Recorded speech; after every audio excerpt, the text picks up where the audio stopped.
Are you ready? It's time for Disturbin the Burbs.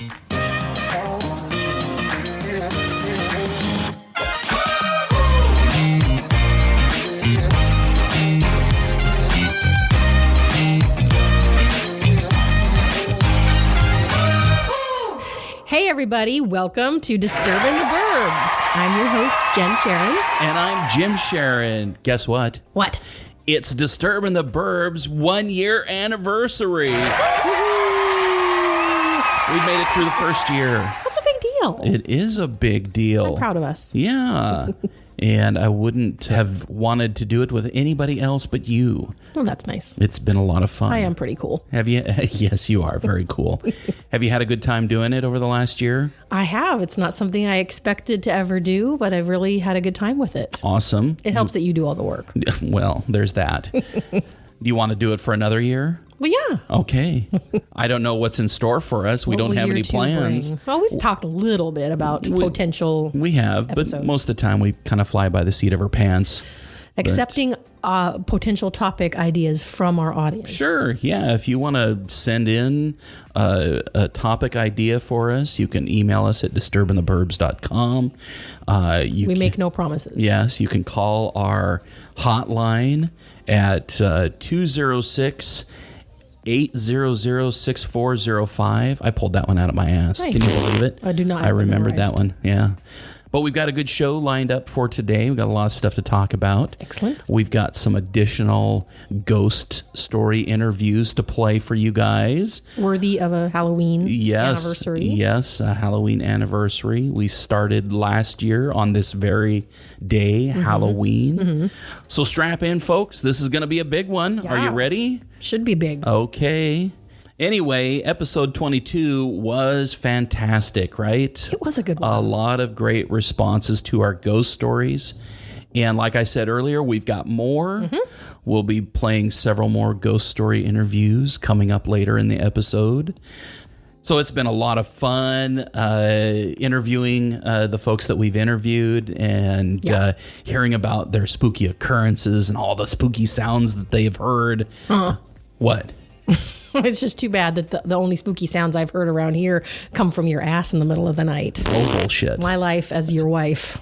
You're making shit up. I am not. Just the other night, in the middle of the night, I had to get up to use the bathroom, came back to bed. You can't prove it. No, well, I mean, I'm telling you in exact detail here that this, people are not going to think this is a lie. Mm-hmm. I'm not that good at making things up. Mm-hmm. But you let out this rip-roaring big one. And big one what? It was a snore? Fart. It was enough from your ass. It was enough. Well, my farts don't come from anywhere else. Well, I'm just being clear for you, honey. All right. And it was not a snore. Mm-hmm. It was you. And it was loud enough that I actually said, seriously? And you kind of woke up, what? I don't do that. I'm a delicate flower. Mm-hmm. Well, anyway, you didn't stay awake long enough to even hear me tell you what you had done. Mm-hmm. But then right after that, you did it again. Sounds like me. And I'm all, that seriously did not wake you up? And you said, what again? And I just said, oh, fuck you. Well, that's nice. Sorry, hon, but and in sickness and in health. In the middle of the night, that's what you get. Right. In sickness and in health, and this is pretty sick. It is sick. Okay. This is my life. Well, all right. Well, if that's as bad as it gets. I suppose. That's one's perspective. Right. Hey. I love you. I love you too. Are you interested in doing a little quick fire spooky Halloween Q&A? Yeah, let's do it. Today's the day. All right. Why don't you start off? Okay, I have my list here. Mm-hmm. What is your favorite Halloween themed song? Okay. Well, I mean, there's a lot out there. The obvious choices are Thriller, right? Mm-hmm. And probably Monster Mash or something like that. Mm. If I was gonna think, I think there's like Frankenstein by Edgar Winter. There's Hotel California, which I always kind of think of as a spooky song. But if I'm really thinking, I think Dead Man's Party by Oingo Boingo is probably one of my favorite. I'm sure I know it. I would just have to Halloween hear songs. A clip from it or something. Yeah, and Oingo Boingo, that's Danny Elfman. And everybody knows Danny Elfman is a great movie composer. And there's a lot of songs of his out there. So yeah, Dead Man's Party. Give it a listen. I will say Monster What about Mash you? is my least favorite. Just gotta put that Yeah, in real it's, quick. yeah. But I go for more pop ones. So like the theme from Ghostbusters. Oh, yeah, that's a good one. But you said Thriller, and I do love Thriller. Yeah, Thriller's a classic. So yeah, that's good. Hey, Jen, name something you wouldn't want to run into in a dark forest or an abandoned building. I wouldn't want me to run into the dark Right. forest. First thing, I'd never Sorry, be going hon. into a dark forest or That's an abandoned just building. not me. I mean, Yeah. Yeah, that's my answer. Sorry. Yeah, when I kind of think about it, I think that I probably actually running into animals or anything like that wouldn't bother me, but actually running into a random human in the dark Yeah, I'll give you forest or an abandoned building and somebody that I didn't know at all, that would be a little creepy. Be bad. Oh, actually, that would be very creepy, and I'd go screaming, running the other direction. All right. Here's one for you. Okay. Have you ever played with a Ouija board? Yeah, cue the spooky sound effects right here. Yeah, when I think back, I can remember when I was a little kid, and my sister was a brownie. Do you remember brownies? They're kind of like Girl Scouts. Comes before Girl Scouts. Or It's part of Girl Bluebirds. Scouts. You know? No, brownies are part of Girl Scouts. Okay. It's like well, maybe she was a Bluebird. It's like the Anyway. preschool version of Girl Anyway, Scouts. it was before Girl Scouts, and my sister was, and as a young kid, my mom wouldn't want to leave me at home, so she'd drop either both Tammy and I off at this Bluebird or Brownies meetings that she would have, and I can remember playing with the other kids that weren't involved with Bluebirds or Brownies, and playing in a bedroom, and there happened to be a Ouija board in there. Oh, and I was how responsible? Probably 5 or 6 or 7, somewhere right around in there. Gosh. First grade. And I knew nothing about it, knew that it was supposed to be like a magical board. Oh, yeah? But I don't remember ever really getting it to work in the way that you would expect it to work. I mean, that's good. But I think that other than that, as I got older, I pretty much steered clear of Ouija boards. I've just heard too many stories, that kind of creep you out and, basically make me think that it's demon possessed or somthing. I will It's say from that the Satan. idea of 5-year-olds playing with a Ouija board just is like the beginning of a Right. supernatural episode, right? That would actually do make a a lot really with good that. supernatural episode. Have you ever played with a Ouija board? No, I haven't ever. All right. So next question, who's your favorite horror monster or villain? Okay, this is a tough one for me because given that I just do not like horror movies, I'm okay with some scary movies, but when you move into horror, Right. That's kind of where I draw the line. I was able to think of one, and I don't know if it really counts. It's a zombie movie though, and that should be horror. But I like Of course, that. yeah. I like that one. The main guy from Warm Bodies, where it's the Right, Nicholas Holt. and he gradually changes, into a good guy over the movie. That's one that we should actually watch again. It's been forever. I've probably only watched We it only once. watched it once, Yeah. but So, I remember being Warm pleasantly Bodies. surprised Yeah. And what was the premise of that movie? that the zombiness is caused by a disease, and he's like the first one that starts to Now I know it's a love story, right? get cured of it. It's a love story, Yeah. and he ends up falling in love with a real remember. girl, or was A regular yeah. girl, and he recovers. Okay, so that's kind of what it was. Don't remember the details of the reasoning. I remember it being a fun movie. As far as like my favorite, I mean, I grew up on, the old timey horror classics with Frankenstein and Werewolf and Dracula and the Mummy and the Creature from the Black Lagoon. So I've never seen any of them.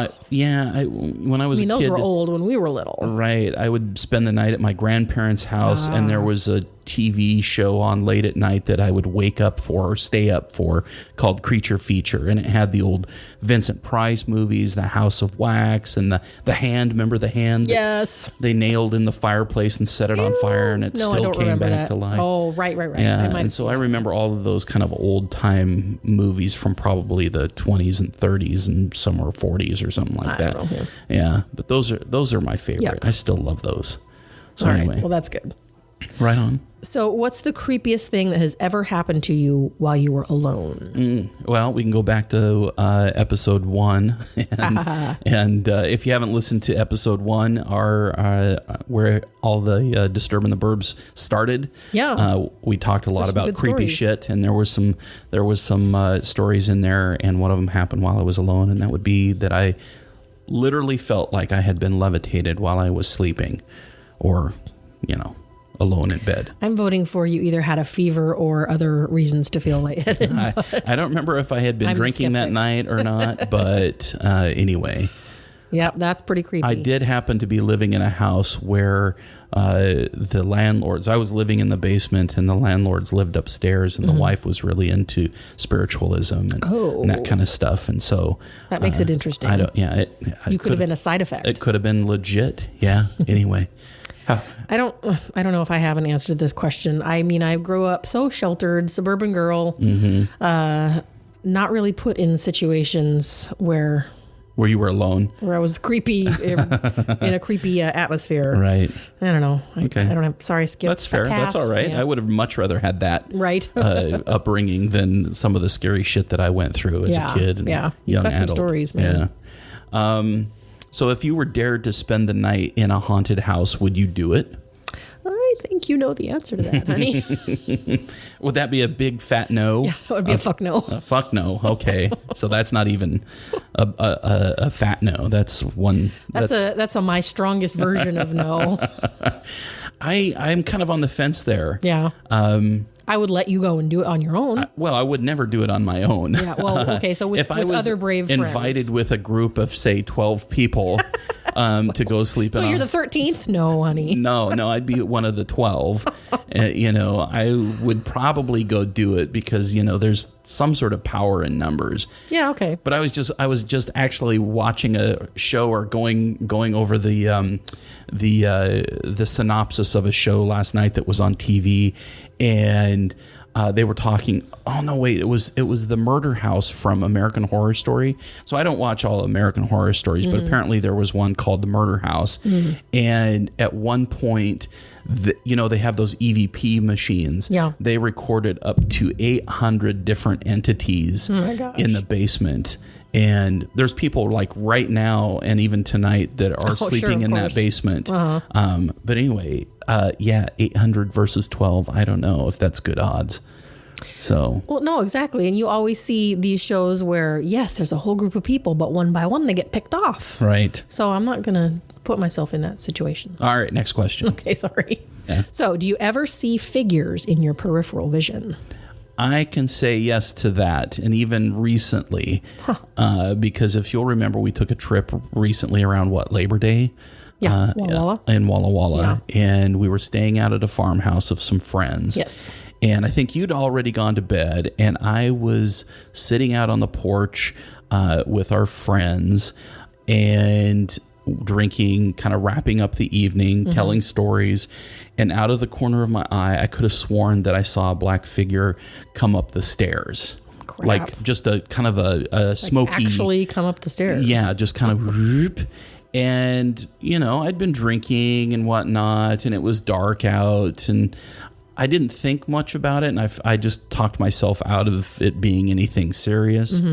But then later on that weekend, we heard stories that had happened in that house recently from the owners, and it led me to believe that maybe there's something in that house. So you were like spooked after the fact. And not so sure I'm going to spend the night in that house again, but we'll see. We'll hang out here during the daylight, guys. I'll just bring some salt with me and a silver bullet and a cross. So holy water, right?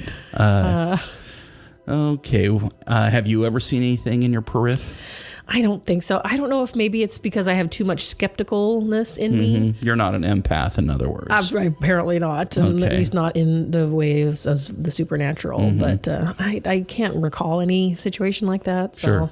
Here's another question. Okay. Which urban legend scares you the most? Urban legends. I don't. Oh, like Candyman or Bloody Mary or the Mothman or, I hate the Mothman. That movie ruined my life, I swear. I don't even remember enough about it to think about that. I mean, I suppose... I think for me, the whole, walking by a mirror and seeing something, in the reflection that isn't me or a warped sense of myself, like the Bloody Mary thing. I've never done it. I'm not going to recite that name 3 times in front of the mirror. so dumb. That's so dumb. I know. That's my superstition coming through. You brought up Mothman, though. Yeah. I probably wouldn't have thought of it on my own, but I swear that movie ruined me forever being comfortable going over high bridges ever again. Okay. Well, yeah. So I guess that one. Okay. Right on. Well, here's one for you. Okay. Do you get scared easily? I think you probably know the answer to that one. I mean, I'm not a scaredy cat, and I don't live my life in fear or anything like that. It's more like you're willing to be scared. Yeah, I guess I'm willing to be scared. I like to put myself in situations that, may scare me or frighten me. Yeah. It's different from me being scared easily, which I am. Well, it's funny because we've been having, these interviews with folks that tell their ghost stories, and that just always creeps me out around the house at night because we kind of live in a slightly big house, and there's lots of dark corners. We don't leave tons of lights on. Right, no. And so, it kind of creeps me around walking around the house at night after having, heard all these ghost stories. Turn the lights on ahead of me. Why haven't you been noticing that I've been putting a lot of the lights on lately? I'm sorry, hon. Soon we'll be past this pesky, ghost stories. And then it'll all be about Christmas and joy and happiness and Santa. Yes. And baby Jesus. Right. Can't forget that. Yay. All right. I'm excited. Here's another one. You're home alone, but you hear footsteps in your house. What do you do? I freak the shit out. I do. I would. I think that I would probably call you. I mean, before calling 911, I'm not sure why that occurs to me, but right.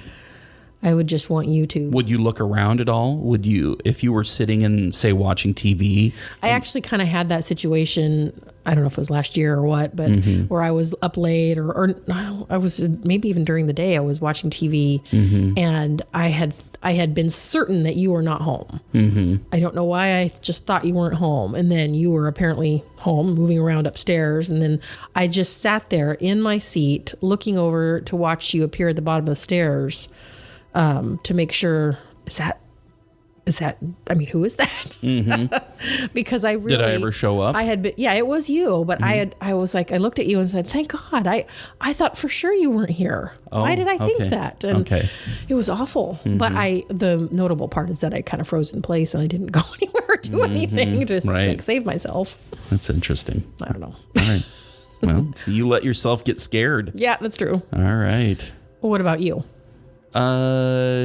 If I heard footsteps in the house, and I would probably force and I knew nobody was home, I would probably force myself to get up, even though it would immediately scare the shit out of me. I would force myself to get up, turn all the lights on, and start looking around. And then tell myself that it was the house creaking and settling and that sort of thing, and that it wasn't actually an entity. Can we make our house alarm go off, like from upstairs?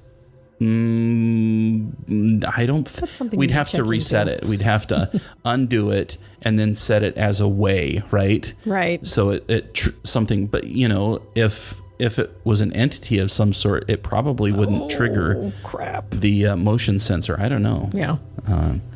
So if there's any ghosts in the house, let's run an experiment. Tonight, it's full moon, Halloween. Right. If there's any sort of activity, it's going to happen tonight. I'm inviting it in, aren't I? Yes, you are. Stop that. I'm going to just stop that right now and I will stop that because one of our neighbors down the street told me that their house was haunted. Why are you telling me this? And they actually brought in a person to exorcise their house. Seriously? Seriously. This neighborhood, just late 90s, 2 blocks, 2 or 3 blocks down the road. Not even that, 2 blocks down the road. So that ghost got exorcised out of their house, and I'm kind of curious where it went. Let's hope away. Right. Am I doing a pretty good job of kind of I did not know that. Thanks a lot, honey. Creeping us out here.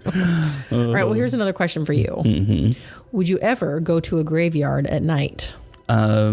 Alone, probably not, but with other people, sure, absolutely. I've done it when I was a college age, just to scare girls. Out in the middle of a field, there was a very, very old. Hold me. old graveyard called the Stubblefield Graveyard, and we would sneak out there late at night, and there was caved in graves there, and the old ancient family headstones were all off kilter. It was on their property, the Stubblefield family's property. Wow. And as a homesteader or whatever, and had family property, big farmland, whatnot, I would not want my ancestors buried out on my farmland. Yeah. Right? Yeah. And, but yeah, I think it was a well-known graveyard. There was tons of people that always went out there in the middle of the night. And most of the time when we would be out there, we'd take flashlights with us. And they must have been watching us, because they'd always chase us off their property, and we'd be hoofing it back to the cars. They'd be chasing after us with four-wheelers. Wow. Yeah, literally. We'd hear them get started. Brum, brum, brum, brum, brum, brum, brum, and that was our sign to get the fuck out of there. Oh, wow. Yeah. Anyway. Well, I think you know my answer to that. Yeah, so we can just move we can on. just pass that one. So, Jen, would you rather go to a Halloween party or go trick-or-treating? Halloween party, for sure. I would. Right. I'd like the time with friends. Yo, as an adult, I can buy my own damn candy. Exactly what I want. I don't need to go trick-or-treating. Yo. I loved trick-or-treating when I was a kid. Oh my God, I looked forward to that because my parents didn't buy a ton of candy growing up. But I always loved going until I couldn't go anymore, right? We'd close it down, and we would come back with pillowcases full of candy, hundreds of pieces. Yes. And so having that candy at my disposal and at my control was a lot of fun. But at this day and age, even during 2020, oh God, I wish we would be going to a Halloween party, but not this year. So it's not that we weren't invited. We just did not go. Oops. Yep. All right. So here's one for you, and I love that this one falls to me to ask. You're in a horror movie. Are you, Jim, the final girl? Yes, I am. The first to die, the comic relief, or the skeptic? Oh, there's more. Or the smart one, or the killer? I would say, just knowing me, and if I was in a horror movie, I would either be the comic relief or the killer. The killer. Well, what about you? I think I would be the skeptic. Yeah? Yeah. And why would you be the skeptic? Just because you don't I'm believe? too rational. Well, what if it was like Nightmare on Elm Street, and that's the movie we happen to be in, and it was pretty obvious you can see Freddy Krueger. I mean, he's very, well, he Then came probably in the the dreams, first right? to die, because I'm not very good at running. Okay. Hey, here's another one. What's your favorite scary book? I don't go that direction very often, but an author at least comes to mind, Dean Koontz. He writes some really scary. And I have read some Stephen King, but not for a long time. Yep. But Intensity by Dean Koontz is a really scary book. Yeah, that one's a good one. I love the Odd Thomas books. I love those too, but they have too endearing of a main character too. Right. There's scary parts to it. Oh yes, absolutely. Frightening, but I think that's why I love that particular series by Dean Koontz, the Odd Thomas series, is because he is such a great character. No, you're totally right. The question is favorite scary book, not what's the scariest book you have read. Right. And those are great books. Right. Yeah. The scariest book I've ever read is With the Mayfair Witches. It's written by Anne Rice, and I think it's called The Witching Hour. Yeah, you've mentioned that one before. Yeah, I will never read it. That book. It scared the shit out of me. I wouldn't read any more Anne Rice books after that one. That says something. She's such a descriptive writer that it just kind of pulls you in right into the space of the characters. And I know you love to read, and I love to read. Yeah, that's a sign of a great book. And Right. I'm sure it was a great book. Right. But I could just imagine myself standing on the sidewalk. Wow. Just watching the scene unfold. It was fantastic.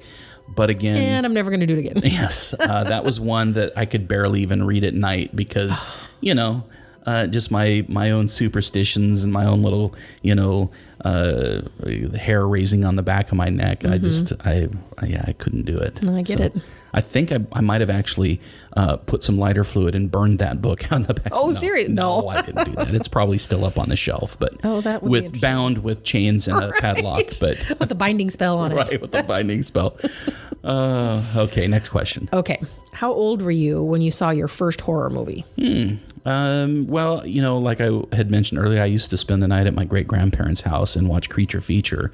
And I was probably, I would guess, like 9, 10, 11, somewhere right around in there. So I would never have been allowed to watch those movies at that age. I just remember... Oh, they're pretty tame, right? Yeah. Those old Frankenstein movies and whatnot, those were very, very tame. No blood and guts like there is nowadays. Sure, no, I know. But yeah, those were my first horror movies. And my favorite, right? Yeah. Well, that's the big difference between you growing up and me growing up, because I couldn't think of any from when I was little unless they were like family friendly. Mm-hmm. But the first one that I can remember being super scared by was actually in high school at a friend's house. It was Cujo. Oh, yeah. Not the rabbit dog. I never watched Cujo. I always heard it was I don't know if I could like watch it with you. I probably could handle it now. It's not like creepy scary, but it's Right. more frightening. And, okay. Cujo. All right. And finally, one more question. Okay. If you could have a spooky Halloween pet, what would you pick? What are my choices? Well, your choices be like, say like a black cat or an owl or a bat or a rat or a wolf. I mean, definitely a cat. Maybe an owl. Spider, pet spider. Harry Potter. No spider. Ooh, a spooky owl. Ooh. But you can't cuddle an owl, really. So Yeah. although you can nuzzle. Yeah. I think you could nuzzle an owl. I think cat wins for sure. You could cuddle with a rat. No. No? Okay. I'm right there with you. I'm either a cat or a dog person, and I would love a black cat. But I think ever since I watched Game of Thrones, I would love my own dire wolf. Sure. A big, huge, massive wolf. I think that would be awesome. So anyway, hey, thanks for playing along with the Q&A. Yeah. That was fun. What do you think? Why don't we go ahead and listen to a couple of ghost story interviews? I think it's time. All right, let's do that. Here we go.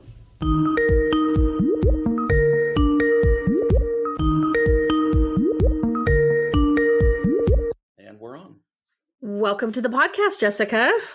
Yeah, Thank you hey for having Jessica. Yeah. We're glad to have you here. Glad to have you here. Jessica is not a stranger to Jen and I. We actually have been in a choir group together. Fellow choir nerds. Yeah. Yes, fellow choir nerds. Which we all miss. Yes, very much so. So much. Yeah. And so you reached out after I had posted on Facebook and you mentioned that you grew up in a haunted house. We're looking for ghost stories, and so you brought that up, and Yep. So thanks for offering to come on the podcast and tell us your stories. Well, I'm always happy to share. I know some people think it's crazy when I talk about the fact that I grew up in a haunted house, but my mom will agree with me. Yeah. I mean, so is this a house that you lived in your entire life, or how old were you? It was the house that my parents had before I was born, and we lived there until I was 11. Okay. It was 90 years old when we moved out. It was built between 1899 and 1990, so it's a Victorian house. Oh, perfect for haunting. Oh yeah, and I'm from Minnesota, and so it was one of those like drafty houses where you get ice in the toilet in the winter. Oh my gosh! And the basement smelled like a grave. It was creepy. It's just creepy. Right. And did you know the history of this house at all? I did not until after we moved out, because I never talked to my mom about this. Really? Oh, no, we never talked about it the whole time we lived there. Mm-hmm. And it wasn't until after we moved out that I mentioned something about the house being haunted, and we started sharing stories. And you guys were like, oh, you too. I thought it was the only weird one in the house. Right. So. I thought, I was a kid, so I'm like, well, maybe this is just because I'm like a little bit crazy or nuts, or, I like ghost stories. I have a vivid imagination, things like that. But my mom had been disturbed enough that she had asked a relative of the original owners whether there had been any deaths in the house, because she had had some disturbing events happened to her as well. Oh, wow. So then I got the story later. Okay. So how old were you, do you think, when you felt your first experience in the house?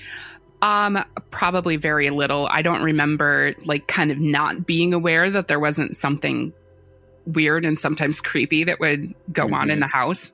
Yeah. And were these mostly like physical manifestations or you know, oral manifestations, or did you actually see stuff as well? Oh, I actually saw things. I had one that was an auditory, like completely auditory thing, and I had a witness for that. I had a friend over. All right, well, let's hear about that one. Okay. So it being a Victorian house, all of the doors in the house were those heavy wood, you know, like hand carved doors from 1900. Brass knobs. Exactly. Except for one door in the house, which when my parents had bought the house, they enclosed the porch was enclosed anyway, but they created a beauty shop for my mom. She actually had a beauty shop in our house. So that was the only door in the house that was a hollow core cheap door. So it sounded different when it opened and shut than the other doors. And my friend and I were sitting on the deep freeze in the summertime. I think I was probably 8 or 9 at this time. And so we were on the other end of the house and we were just sitting there chatting and eating popsicles because it was July in Minnesota, which is sweltering. Mm-hmm. And we heard my mom's shop door, that hollow core door, like open and shut and open and shut and open and shut. And it was like, we were just looking at each other going like, what the heck is going on? Mm-hmm. And a few minutes after that, my mom came out and asked how we were doing, you know, in between her clients. And I asked her, like, why do you keep opening the door? Because we've heard that go open and shut, you know, 20 times. And she was like, I hadn't opened and closed it at all. Like just when I walked out right now. And, oh my gosh. And so my friend was there for that too. And we both had heard it and we confirmed it. And it definitely was an auditory thing. Right. And so your mom didn't even discuss it any further with you. She just kind of let it go. Yeah. She just kind of looked at me like I was a little bit nuts and was like, whatever, I got to go back to work. Right. Yeah. So, that was like the most blatant auditory thing. You'd hear things like my mom heard a lot of footsteps and I would hear footsteps as well sometimes, or you'd hear like weird, like creakings, and there would be sometimes just an odd, like a heavy feeling. Right. Mm-hmm. And how did you feel, you know, just kind of thinking back to when you were a kid?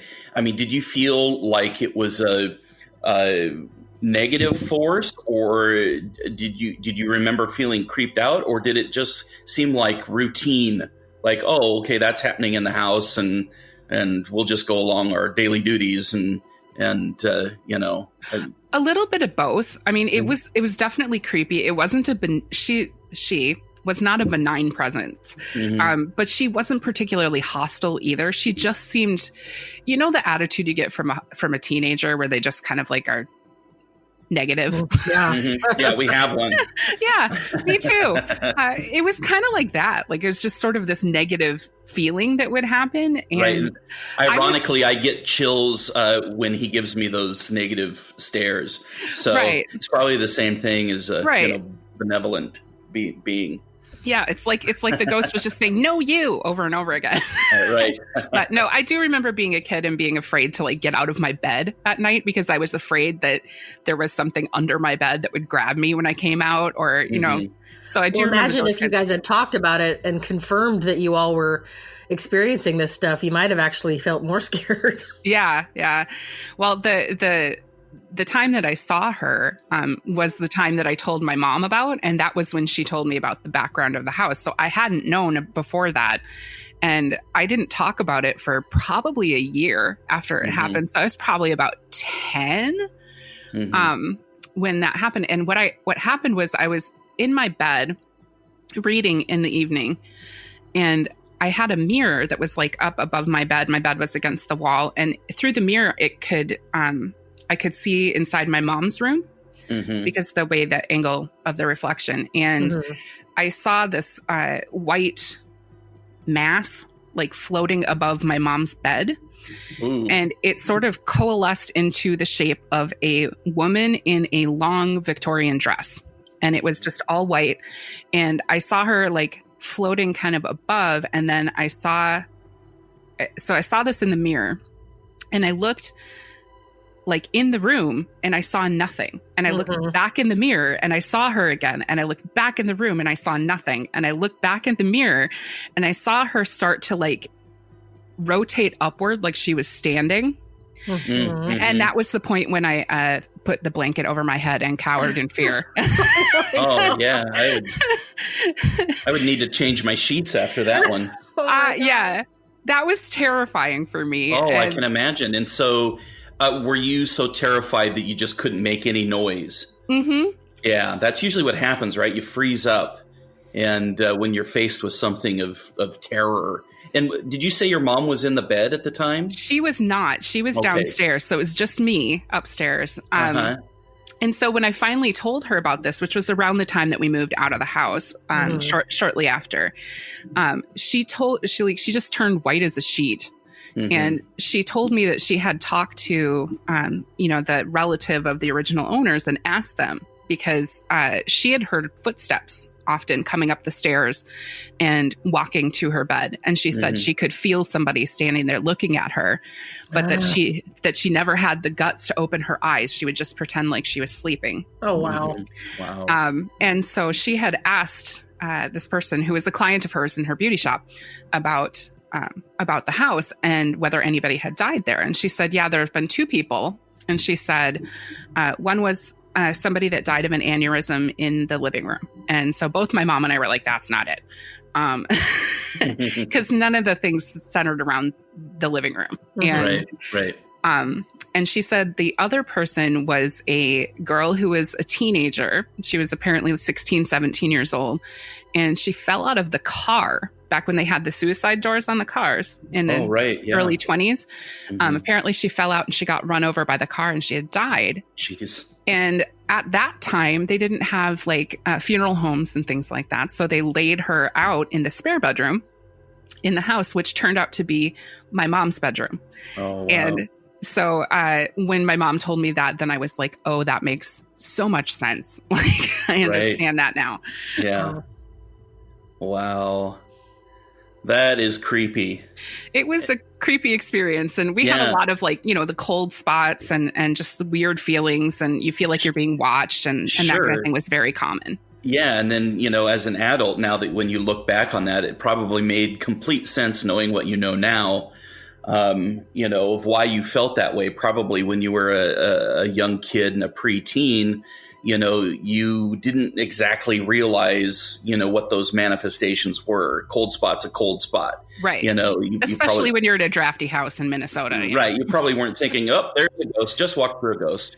But yeah, that's juicy. So you guys moved out of there, and was that the last time that you ever experienced anything, or do you feel like, we've talked to other people, and they feel like sometimes when they move away from some place that was haunted, that the spirits or the entities or whatever it is follows them to their new home. I did not get that. She is tied to that place. That's what it sounds like to me. I have a friend from elementary school, actually, the one that was on the freezer with me when we heard that door. She has told me that she still lives in that town, and she said that the last 3 people that have lived there since us have also had experiences with her. So she's definitely tied to that place. The house that we moved into is in a different town, and I did get some creepy feelings there. And my mom and I have talked about it now because we're a lot more open about talking about that sort of thing now, that we don't, that we're not going to think each other is crazy. But we've both had experiences in that house where it feels like you're being watched and, just that kind of thing. But nothing that was as overt as what we saw in the first house. And I'm super happy to have like a brand new stinkety house here. So there's like no bad juju. And I'm yeah. Well, both Jen and I have had our own paranormal experiences, and we actually covered that on episode 1. So I don't need to rehash it here. But it does have a long-lasting effect on you. And, even just kind of going over stories with different people that we're interviewing for the podcast, I tell you last night, it doesn't matter how old this house is. It could be brand spanking new. But as soon as we were like decided it was time to go to bed, and I was locking everything up and turning off all the lights, as soon as that last light was off, I started getting chills, just simply because of all the storytelling that we had. So I can totally understand how that can be long lasting and affecting. And for me, as a kid, I read a lot of ghost stories and a lot of scary stories. And I became obsessed with Stephen King early on in my life because I was trying to make sense out of what I was living in. And so I would read these books, where they talk about the famous ghost stories and things like that. So I became very interested in it. Do you like scary movies or like watch Supernatural or anything? Or do I you do. I'm very eclectic, so I'd like to watch everything. But, we watched the Supernatural for a while and, So it didn't scar you away from that sort of thing? Oh, no. I feel like I have more understanding of it. I never felt like I was in danger from this girl. And now that I'm older, I mostly just feel sad that she seems stuck there. Yeah. Right. Because that's got to be really hard and awful. Yeah. So just quickly, what kind of upbringing did you grow up with? I mean, I grew up fundamental Christian. So there's a lot of religion that kind of plays into my belief system. And when I've had these experiences, that has my upbringing can't help but, what would you say, dictate the way I interpret this. How were you raised? I was raised in a very religious household. We were Lutheran, and we were, when I was a kid, we were Missouri Synod Lutheran, so that's pretty conservative. And my mom, I had perfect attendance in Sunday school, and my mom was like the first woman to read in a service and the first woman to lead a Bible study and things like that in our church. So we were really active in that. And I think that, that's one of the reasons why I didn't talk about it when I was a kid, because the idea that you would have somebody that died that didn't go to heaven or hell but stayed here was so frowned upon in the church. Yeah. Right. Yeah. Well, I grew up kind of similar, but my belief system is that when the dead die, they're dead. There's no ascension up or down. And I don't mind talking about religion. So I don't either. Okay, I grew up believing that there's going to be a second coming, and Christ is going to come. The dead are going to rise, and the ones that aren't worthy to go to heaven stay on earth. So really, they've talked about ghosts are definitely talked about in the religion that I grew up in. However, they're more tied to evil spirits, right, and demonic spirits, right. And so that's why I'm even creeped out a little bit more whenever I've had some of these kind of paranormal experiences, is because that's where immediately where my belief system goes back to. But with that said, I never felt like any religion is perfect. No religion has the right answers. And maybe there is a little bit of the unknown that we're just going to have to accept, so anyway. Well, I think there's just a whole universe of things we don't understand and that we can't see. And my experience of growing up definitely, I guess, influenced that feeling for me. Because I mean, the fact that I could feel something before I could see something or hear something makes you believe that there's a lot of space for things that we don't understand. Right. Definitely. Well, it always makes me think of, cell phone signals and Wi-Fi signals. They exist in a physical realm. We just don't see them, but they're around us everywhere, And so that makes sense to me to think of it in that perspective that, there's a dimension or multiple dimensions that we simply do not see. And there could be things all around us that affect us, but we just have no way of perceiving them because of our puny little brains. Right. So, and I've been told multiple times by people that do tarot card readings and things like that. Somebody that does, energy work and whatnot, that I'm Sure. very sensitive to this sort of thing, like the things you can't see. And I've Sure. definitely had that feeling many times in my life when I walk somewhere and I'm like, well, this place is haunted. Where like, this place has really negative energy. I don't feel comfortable here. Like I Right. definitely have that kind of experience throughout. Yep. Yep. Wonder Well, if you grow up in a house like that, if forever after you're more attuned to that sort of energy. I know that there is a theory about that, and I can't say which one is true for me. Maybe I saw her because I was more attuned to her. Well, that's true too. Yeah. Or maybe because growing up in that environment, it sort of made me more open to that kind of idea. And could be either. Yeah. yeah, I remember being little and being absolutely terrified of the energy that I felt, and being so scared to like go in the basement, because our basement was scary anyway. Yeah. But Basements are just scary. oh I'm glad god, we don't have them around here. especially in like those old Victorian houses, because it was I like bet. they used dirt and garbage to fill for insulation down there. So it was like stone, and one of the walls collapsed in when we were living there, and there was all this like dirt coming in with all this junk. So the junk was things like Victorian boots and old bottles, and like you're just waiting for a dead body to fall out the wall. Heck, oh my gosh.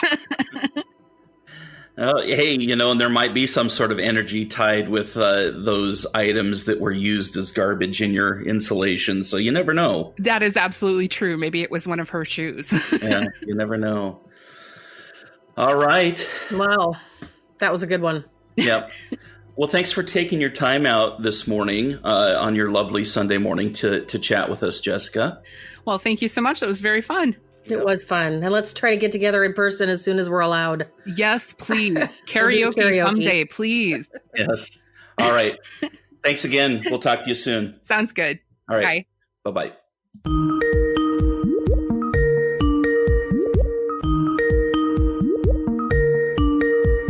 Hey, everybody. Here we are. We've got Danielle on the line. Welcome. And yes, welcome, Danielle. Hello. Yeah, thanks for joining us. We're obviously recording ghost stories, and we reached out and did a casting call, if you will, and you said you had some good stories to tell. I hope so. Yeah, I'm looking forward to this one. yeah.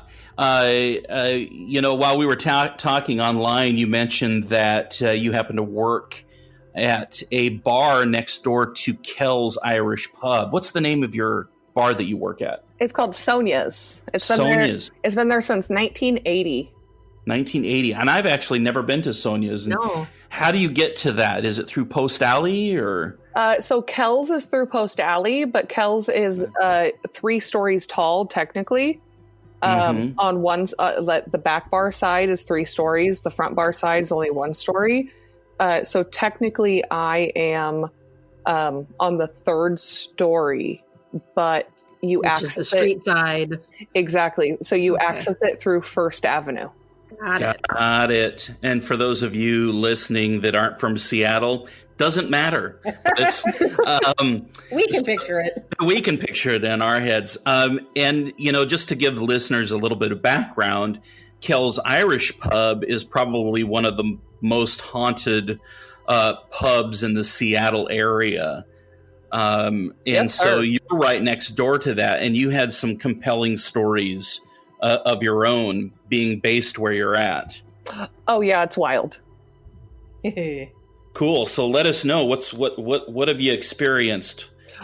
So in specifically at Sonia's, I have witnessed getting off work, doing my paperwork in the back bar at like 2:30 in the morning. Nobody's there. Everything's clean. Sitting back there counting money. All of a sudden, TV just turns on, and All by itself. Yeah. Freakazoid. it's not on a timer. There's honestly, I don't work in the back bar. I don't even know where the remote is. Oh. It just turns on, and I go, Oh. okay. And I just shoved all of my stuff into an envelope, and I put it in the safe, and I go, bye. We'll do this tomorrow. Yeah. Goodbye. I texted my So- boss, and I go, I left. So can you figure it out for me, please? And you'll want to come and lock up the bar, right? well, no, So it was locked.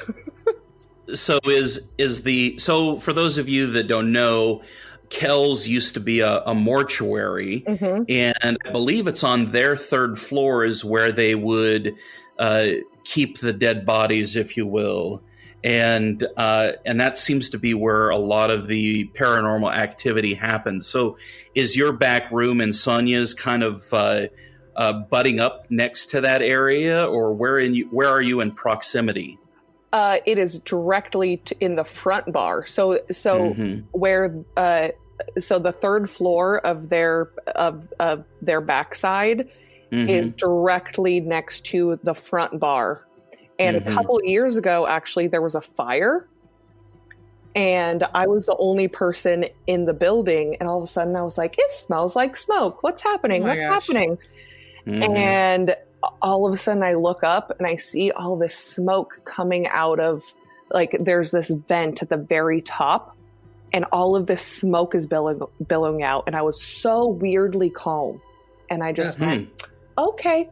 Must get out. I think I need to get out now. And for some reason I grabbed the house phone and I left. I put it in my pocket and I called 911.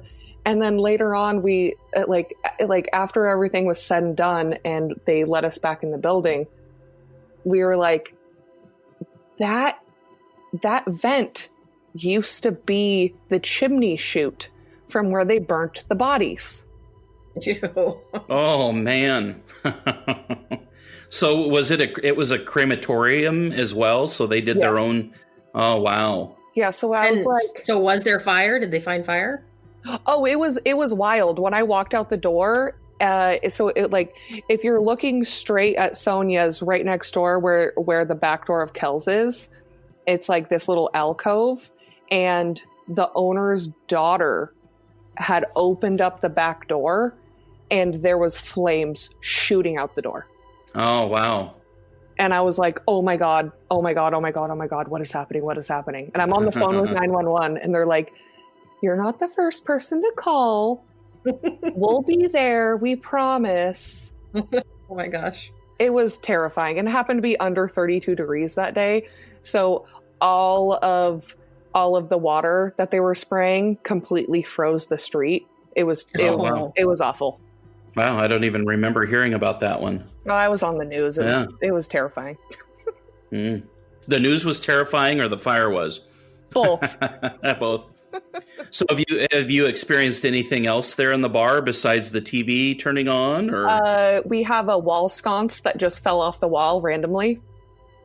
We're like, yeah, no, that's pretty secured to the wall.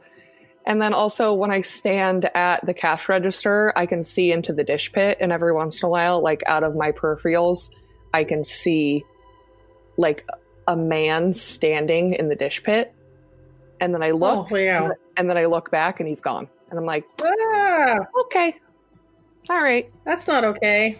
I'm like, all right. Yeah. Any customers see anything?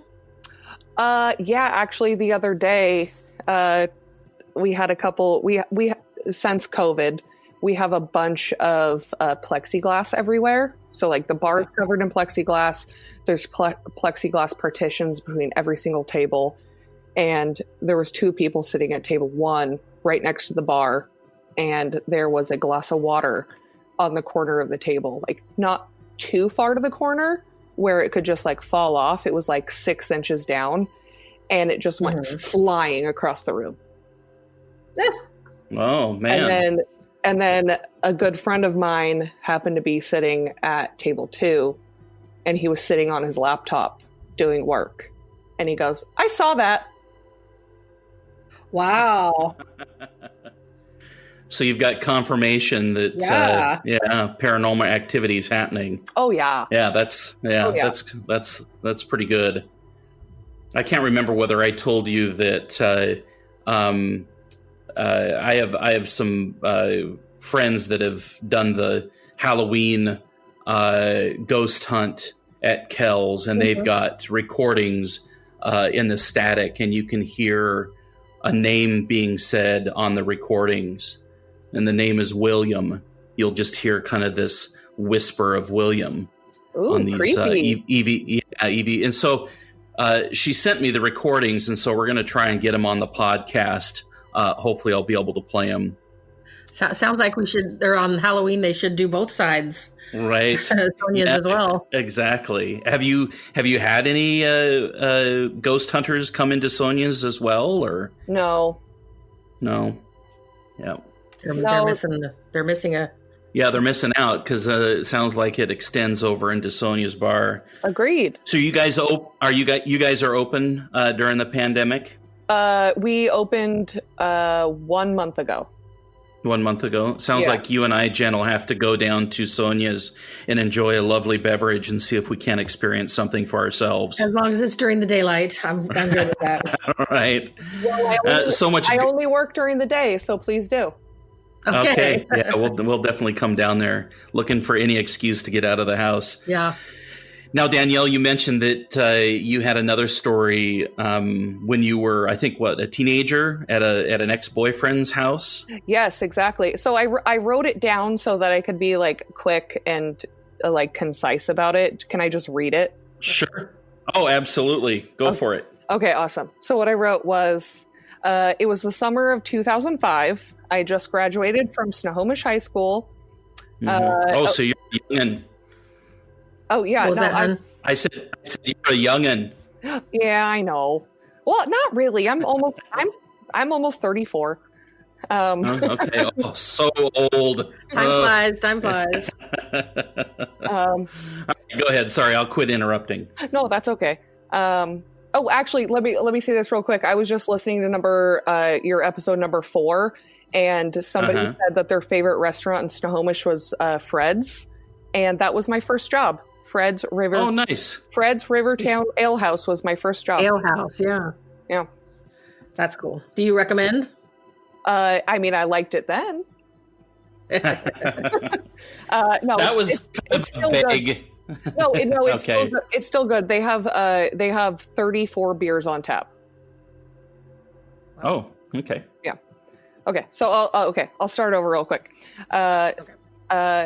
So it was the summer of 2005. I just graduated from Snohomish High School, awaiting my freshman year at Western Washington in Bellingham. I was at my boyfriend's house in North Everett, not the super nice part of Everett that has views of the Puget Sound, but it was still a decent area off East Marine View Drive. Oh, sure. We know where that is. He happened to be living in a home that was owned by a childhood friend's family. His friend still came around to hang out from time to time. This will come back into the story later. Okay. I also thought it was weird to visit your childhood friend and have young 20-somethings living there. I digress. So this specific day, my boyfriend and I happened to be in the TV room watching a movie one sunny afternoon with blackout curtains fully pulled. I felt something strange and happened to look to the right. I felt something strange and happened to look to my right out into the area where the kitchen was located. I met eyes with a tall, white old man. Svelte,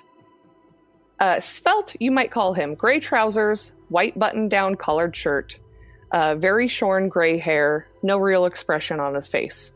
I looked to the left to see if my boyfriend saw him. He was clearly engrossed in the movie. I looked back to the right and saw the man was gone. I looked again to the left and told my boyfriend I had seen a ghost. He looked at me, or he laughed at me and told me ghosts weren't real. Here is where we come back to the part where him renting a house from his childhood friend. I'm sorry. Here is where we come back to the part where he is renting a house from his childhood friend. His friend happened to stop by a few days later. I told said friend, "Hey, I saw a ghost in the house." He quickly described exactly what I had seen. The tall, old white man. The white button-down shirt, the gray trousers. He then said, "Oh, that's my grandpa. He died in this Oh house." my gosh.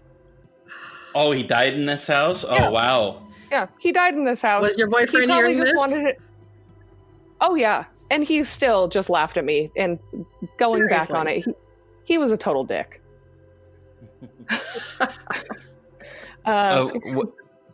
What's great is I'm sorry, go on.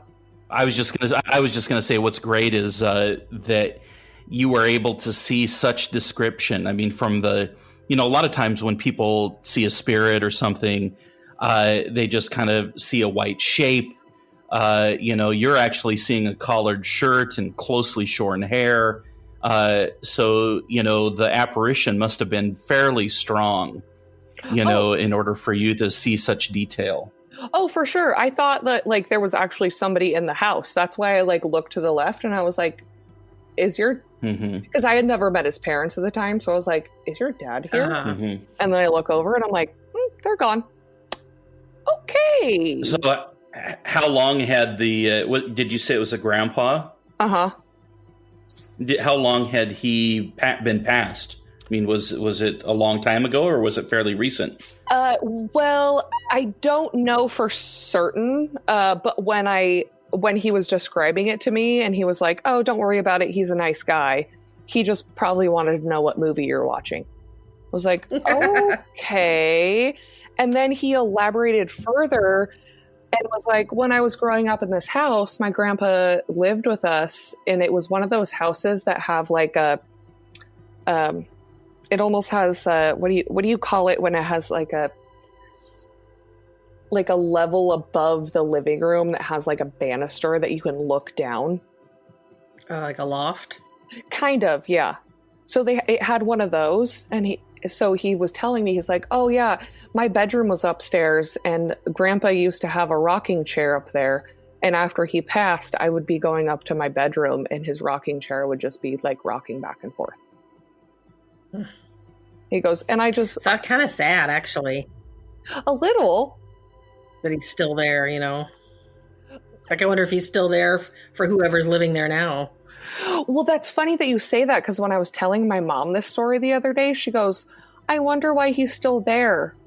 I wonder, there must be a reason." Yeah.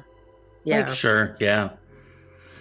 I mean, the typical answer to that is, they have unfinished business on Earth and they don't move on. And, that's what you see in all the movies and everything like that. But, there might be some truth to that, has unfinished business, or, there's just something holding that spirit to the Earth.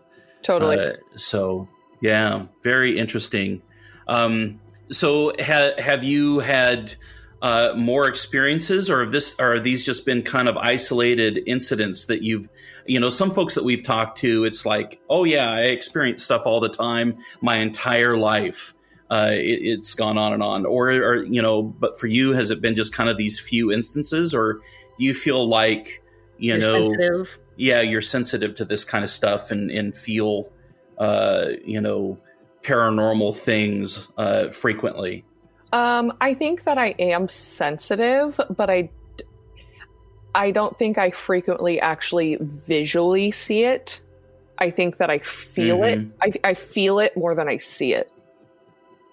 Sure. Yeah.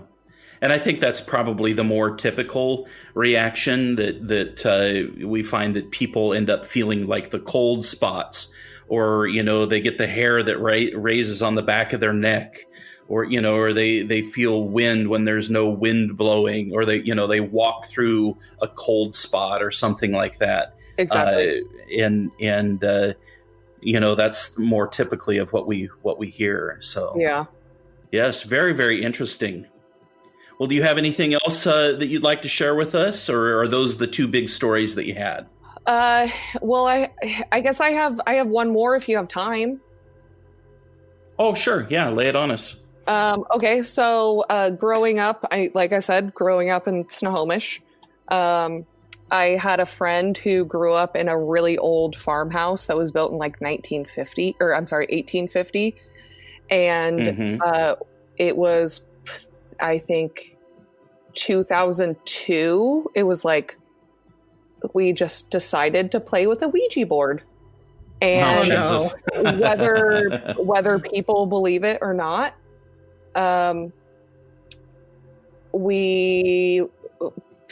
whatever people believe or not, we think that we contacted somebody, and I don't think anybody was fucking with us by any means. And it was a 13-year-old girl, and we asked her how she died, and she said it did not spell out, and this is actually very reminiscent of COVID times. She did not spell out that she died from the flu. She literally spelled out influenza. And then we asked, which is what they would have called it. Exactly. And then we asked what year, and she put 1918. Wow. Like, this is like, I even contacted my friend when I knew this was going to be happening. I contacted her, and I was like, do you remember the story the same way I do? And she was like, absolutely. Mm-hmm. And then you got to be careful. You got to be careful messing around with those Ouija boards, man. Oh, they scare me. Yeah, I don't go near those things. I had a story when I was in high school that I went to a Christian school, and we had a chapel, and some of the students took a Ouija board into the chapel and were playing around with it, and it started flying around the room on its own. No joke. No joke. I mean, I'm hearing this secondhand, right? But I remember that very vividly when that happened. Wow. It was going all around the school. Yeah. Well, whether it's true or not, it's still a good story. And if it is true, that's pretty wild. Your hands must have been flying around to spell out influenza. No, it wasn't. INFL. I promise you, it was real. Yeah. That's just a lot of letters. No, right? And I don't think that at that age, I don't think any of us actually knew how to spell that. Right. You said you were in high school or no, we were younger? We were in middle school. We were going to Centennial Middle School. Oh yeah, I've been there. Yeah, it looks like a jail. I hear that place is haunted too. No, it's new. It's built on an old. It used to be called Cow Pie High. It smells like cow poop. Oh no. Nice. Well, that's a fun gossip. Thank you. No, it's true. Cow Pie High. Cow Pie High. Yeah. Well, all right, Danielle, thank you for joining us and telling us your paranormal experiences, your ghost stories. Very entertaining. And we look forward to having a drink at Sonia's here in the very near future. I'll ping you on Facebook when we're going to head over, and hopefully you're working. Oh, I hope so. Thanks, guys. So thank you, ladies, for those awesome spooky stories. Yep, we really love talking appreciate with it. Just in time for Halloween. Mm-hmm. Halloween this year is a little kind of different, isn't it? It totally is. But I think we're having fun with during it this year the pandemic and COVID and all that shit. Mm-hmm. We decorated. Yeah, that's something rare for us. We haven't decorated the front of the house for quite a while. We've got a couple years. Big, huge 10-foot inflatable ghost tree. It's that's so out great. there. I We've love got skeletons and tombstones and black lights, big spiders and spider webs and a corpse that is wrapped in spider webbing hanging in the corner. Just the right amount of creepiness. And what we're planning on doing to be safe is I think we're going to set up a table, and we bagged up a bunch of candy, and we're going to put those bags on the table. Hopefully some kid's not going to come along and just swipe all the baggies in. I'd still like to have, because we have the screen door, the clear glass. So yeah, I'd we'll still like to keep have that open. Yeah, so we can kind of keep an eye on what's going on out there. Yeah. But yeah, hopefully we're gonna have some kids coming around the neighborhood trick or treating. I would hopefully our porch draws them in. Right. It's been kind of hit and miss. And carved pumpkins. Right. Yeah. Oh yeah, we did. We carved pumpkins. Yeah. But yeah, I mean the candy. Right. Went to Costco and picked up a big, huge bag of got the good stuff. Chocolate and a big bag of the non-chocolate candy. And then, I kind of sat in probably about an hour and just put like 5 or 6 pieces in each baggie. And so hopefully they're that's getting good stuff. Yeah, hopefully, I mean, when I was a kid, you get one piece per household, right? So, I think we're really have to put in the time to come away with the full bucket. right, actually. And so, yeah, we'd start out like at, 5 o'clock. Oh, no. Yeah. We're like, okay, they're probably just getting home from work. They probably have their candy all ready to go. So let's hit it. Then we'd go till like, I think 9 at night or something like that. Yeah. Good times. Yeah. And as I was putting together that candy on the table, I was kind of like, there's some things in there that I don't necessarily aren't my favorites, and some that are, and I just kind of wonder when kids get these bags, are they going to think it's all crap, or are they going to go, oh, jackpot, this is all great stuff in here? Yeah. Because one thing I did notice there was a ton of Twizzlers, and I think almost every kid is getting Twizzlers in there. Why do they load up those big, Right. mixed bags with so much of like the worst one? Right. I don't know. I'm not necessarily I'm more of a red vines person. I'm not a big fan of But Twizzlers. you never saw red vines. Oh no, you never see that. No. It's always the Twizzlers. Twizzlers. Right. Kind of the waxy limited flavor. Stepchild. Right. So there is a lot of that's in there. And it kind of made me think of, when we were kids trick-or-treating back in the probably late 70s and early 80s,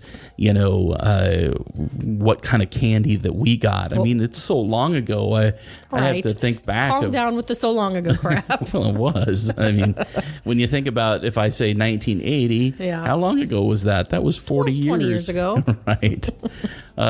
So the great thing is, there's a wonderful thing called the internet, and I wanted to try and refresh my memory of what kind of candy was popular during the 70s and 80s. So I created kind of a list, and I thought it'd be fun to go through this list and see if you remember everything that's on here, and we can just do a quick rating, whether it's good, good candy to us or bad candy, and what we would have thrown out, we can just say toss or keep. Okay, let's do that. Let's do toss or keep. Okay, number 1, atomic fireballs and red hots. Those toss. Okay, so that I would have kept. I loved the atomic fireballs. All right. Junior mints. Keep.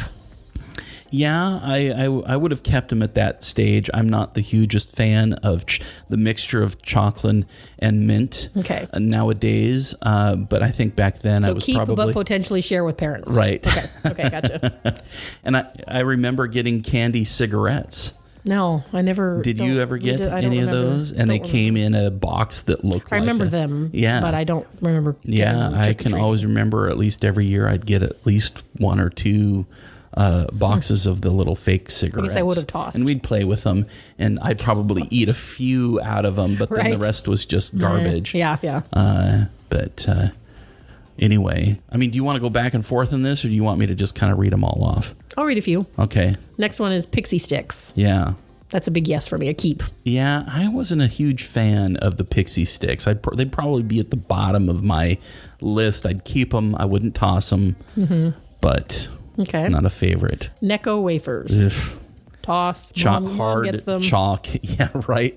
My mom always loved Necco wafers, and when we just throughout the year... hey, you guys want some candy? And yes, absolutely. And then what she'd bring back is Necco wafers. Yeah. Razzles. Yeah, Razzles are interesting, right? Because they're a cross between like gum, kind of, and candy. I will say I don't have a strong memory of these. Yeah, they still have them. I'm sure I would keep. I know that they were popular back when we were kids, but I'd probably toss those. Oh, okay. Yeah. Now and laters? Yeah. I love now and laters. Yeah. Horrible for teeth, but as long as you try to suck on them and not just so that would be the trick. Once you got them actually unwrapped, because the wrappers on those, they'd actually get stuck to the candy, and you'd have to like... really bad. Yeah. Those probably would have been a toss for me. I guess I'd say it depends on the flavor. Yeah. Like the lemonade, totally keep. Right. Grape, toss. Yeah. Now, Mike and Ike's, those have been around forever, right? Yeah, I never was... Not a fan of those? About them. I would pass those on. I love those, man. Those are right up there, like, for me with jelly beans and anything like that. I loved the Mike and Ike's. And then they, if you got Mike and Ike's, you'd also get Good and Plenty.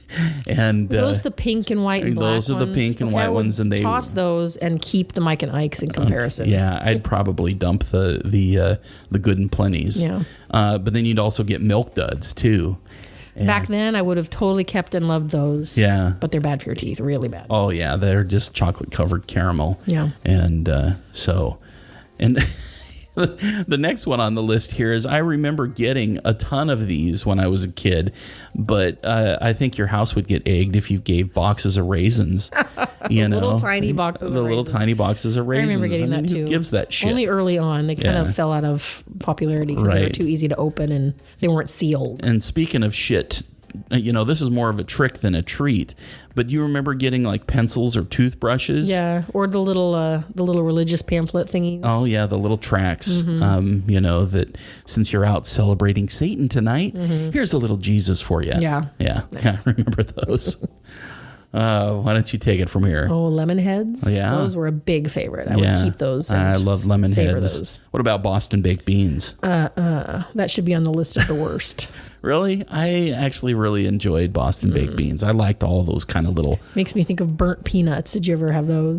It's a candy called burnt Oh no, peanuts. I haven't ever had those, but yes, I have unfortunately had burnt peanuts before. It's not real peanuts. It's Okay. I think it's a peanut inside of a like brownish candy Right. shell. Yes, and My it's got mom little liked bumps them. all over it. Yeah. I remember those. Oh, thank you. Yeah, those weren't my favorite. Caramel slapsticks. What's Yeah, you that? remember those? They were just kind of a rectangular caramel, and that's all they were. They were just caramel on a stick. Oh well, I mean, yes, I would keep that because I love caramel, but I don't remember them. Yeah. Candy necnecklaces. Yeah. I never understood the fascination. It's like, Yeah. okay, it's I around loved my them when I was a neck, kid. They were very. quite get it. They were a novelty, right? Yeah, But yeah. as a candy that you would get while trick or treating, that would be definitely a toss. It's not Yeah, worth. It's not worth my it. time, Toss, right? Toss, agree. Right. Chico sticks. Yeah. I'm not a fan. I loved Chico sticks. Still do. I'd still eat the shit out of those Chico sticks. What about circus peanuts? So Do you remember I've seen getting those as kids? I've seen those on a lot of Halloween lists. I don't remember ever getting them trick or treating, but I loved them. My mom would buy them Right. in the bags at the store, and as long as they were fresh and soft, Right. Yummy. I remember getting them, and they were individually wrapped. really, Yeah. So okay. sometimes you just get one, whoop, plop, right in your bag. So yeah. What about Bit-O Honey? No, You don't like and Bit-O Honey? directly to mom.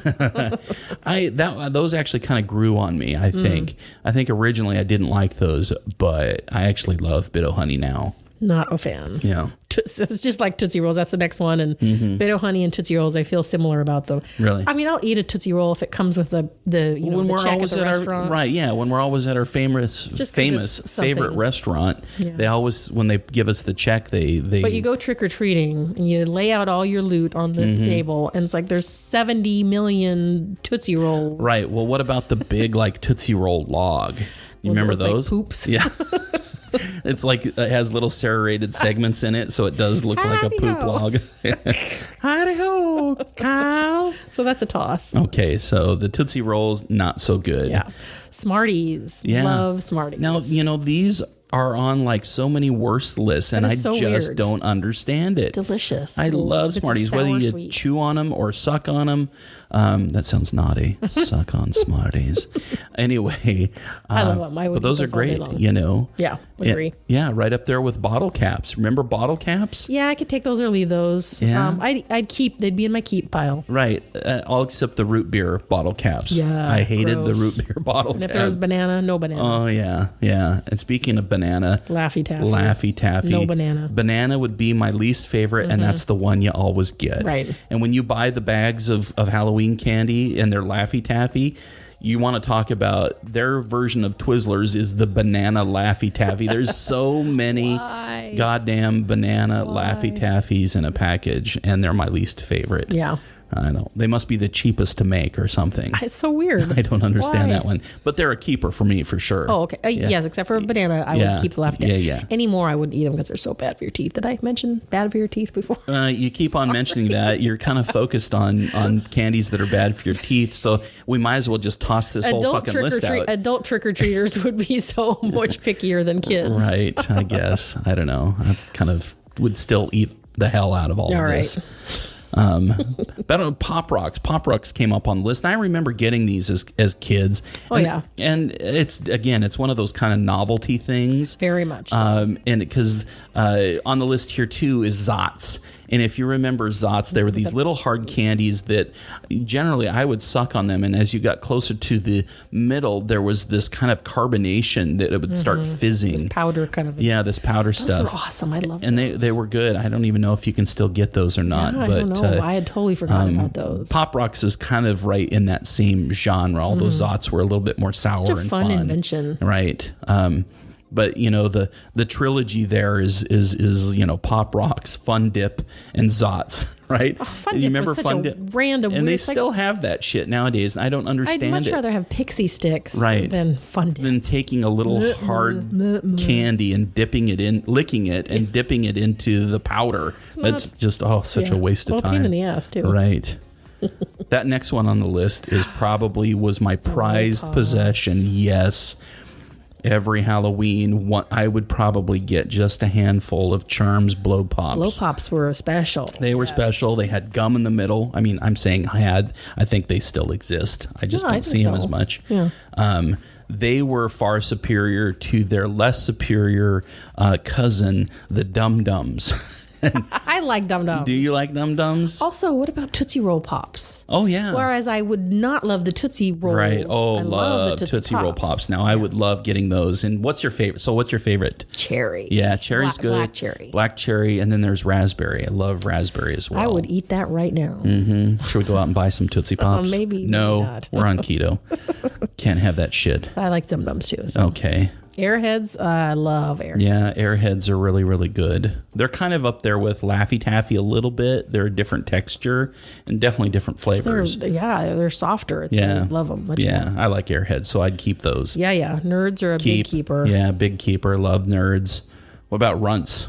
Keep, except for there's banana in there too, so the banana would get tossed. Yeah, and once they came out with the chewy Runts, way better than the hard candy Runts. Yeah. So those were probably a toss for me before they came out with the really? chewy ones. Yeah, I can remember getting those. Hated the banana Runts. And they would just be at the bottom if not discarded altogether. But let's get into stuff that's a little more current, a little bit more popular. Twix, right? Oh, yeah. Keep. They've been around since we were kids. I can remember when they got released. Really? Oh, yeah. I remember that very vividly and absolutely loved Twix. Oh, yeah. They're great. And Skittles.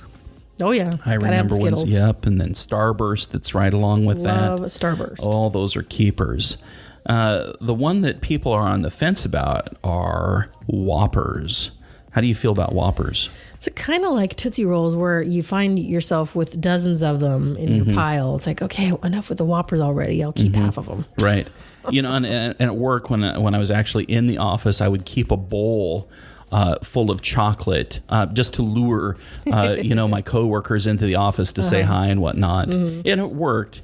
And every once in a while I'd get a mixed bag of chocolate and there would be Whoppers in it. Yeah.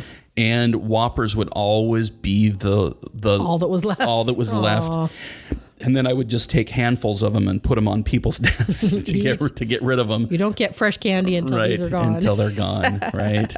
And I know you like Milky Ways. I love Milky Way. That's maybe my favorite, that and the Three Musketeers. Okay. Three Musketeers. Three Musketeers. Kit Kats. Yeah, I like Twix better than Kit Kats. Now they have all kinds of different flavors of Kit Kats. I know. Most of which I haven't tried. Yeah. But yeah, Kit Kats I think they're good. They're keepers for sure. I wouldn't toss them. All right, I'll keep. Yeah, I agree. What about Butterfingers? Butterfingers are a give most away, maybe eat one or two. I know they're your dad's favorites. Yeah. I love Butterfingers because I'm all about peanut butter. Yeah. So anything with peanut butter in it. How about do like Snickers? Snickers. Yeah, you like Snickers? It's kind of an exception to the peanuts thing. Mm-hmm. And of course, rounding out the list here at the bottom is my all-time favorite Halloween candy. I would fight to the death to keep this candy, and that would be Reese's Peanut Butter Cups. Can I hear a woot woot? I'm going to insert some sound effects I'll right give here. you all my with Reese's cheering. forever, honey. Okay, well, hey, great, because I know you hate peanut butter. So you said, what was your favorite again? What would be your all-time favorite Halloween candy? That if you thought you had to do without it forever and ever, you would be devastated. It's tough. Would it still be Milky Way or Three Musketeers? Milky Way for chocolate. Mm-hmm. Pixie Sticks. What? Pixie Sticks is like your favorite? Mm-hmm. Oh, wow. Okay. Not orange sticks? All those don't come for trick-or-treating. But All Pixie right. Sticks is the most Halloween-y fun. Halloweeny. Okay. Mm-hmm. All right. Well, that was fun. Yeah. You want to play a few more Halloween story interviews? Yeah, let's wrap up our Halloween ghost stories and Okay. Let's hear them. Okay. Here we go.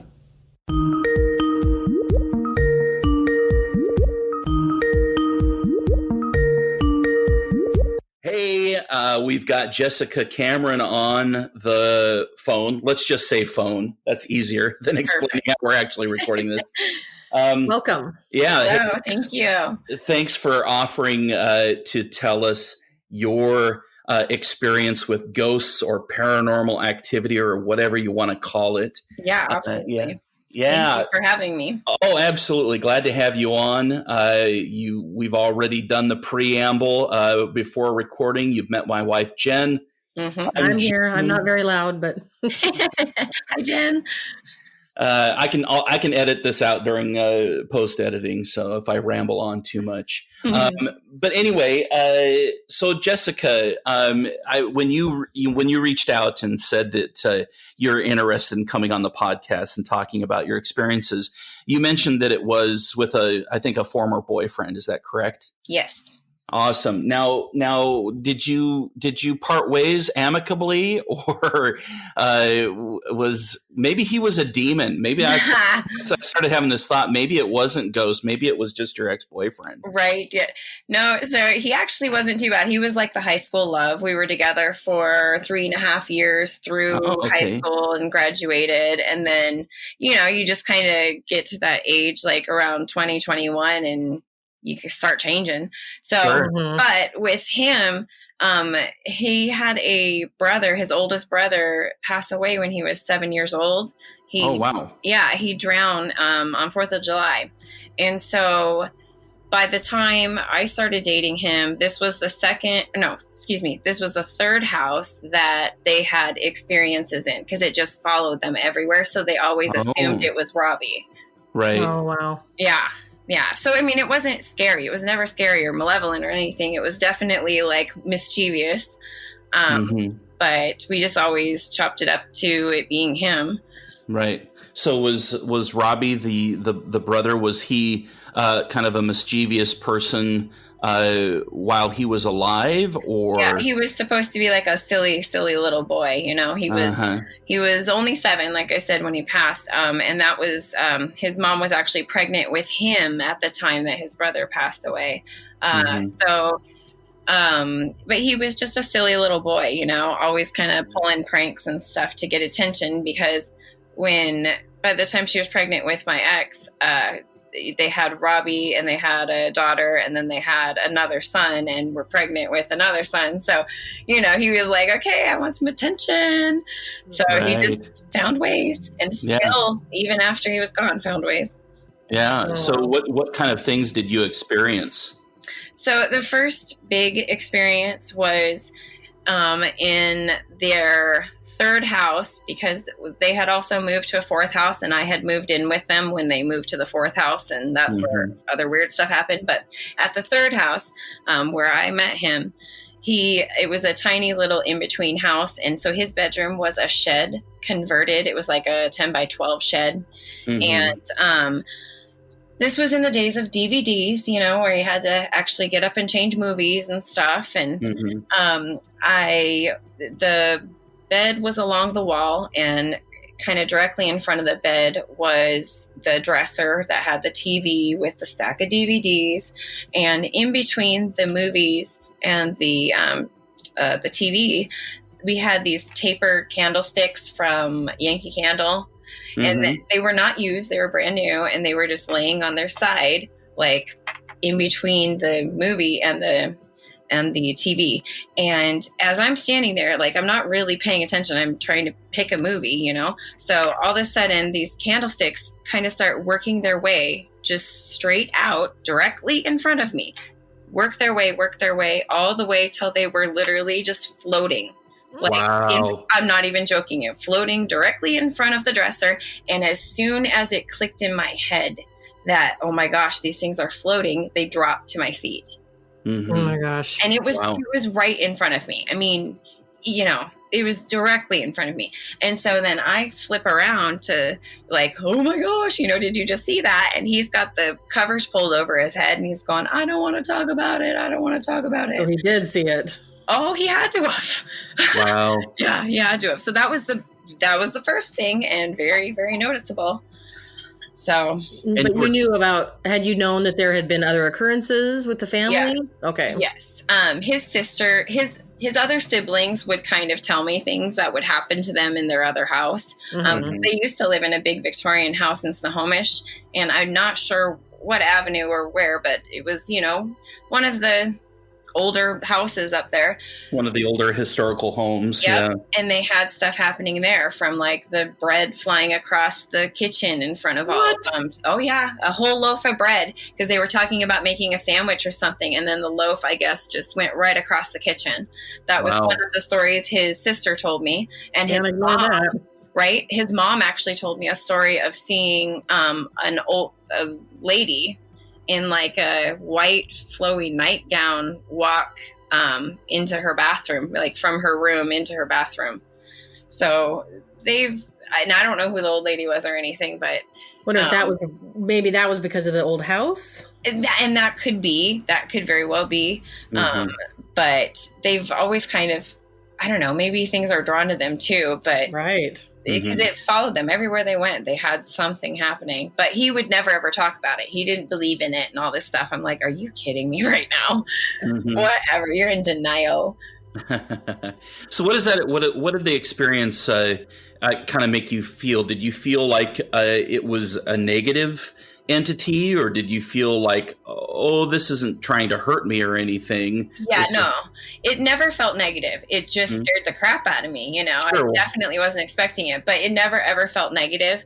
And even in the next house, like all the stuff that happened, you know, it was like our bedroom, it was a 3-story, like old farmhouse kind of thing. But it was almost like a daylight rambler where the mid-level was ground level kind of thing. Sure. And our bedroom was all the way in the bottom, and only our bedroom and a bathroom was like finished in the basement. Otherwise, the rest of it was, you know, just old open cement basement. And, you know, like the pipes ran through the ceiling and all that kind of stuff. And yeah, so it's kind of automatically setting the tone. Oh, you got it. It's already creepy as can be. I'm sure like they were so happy to follow them to this new house because they're like, yeah, this is exactly where we should be.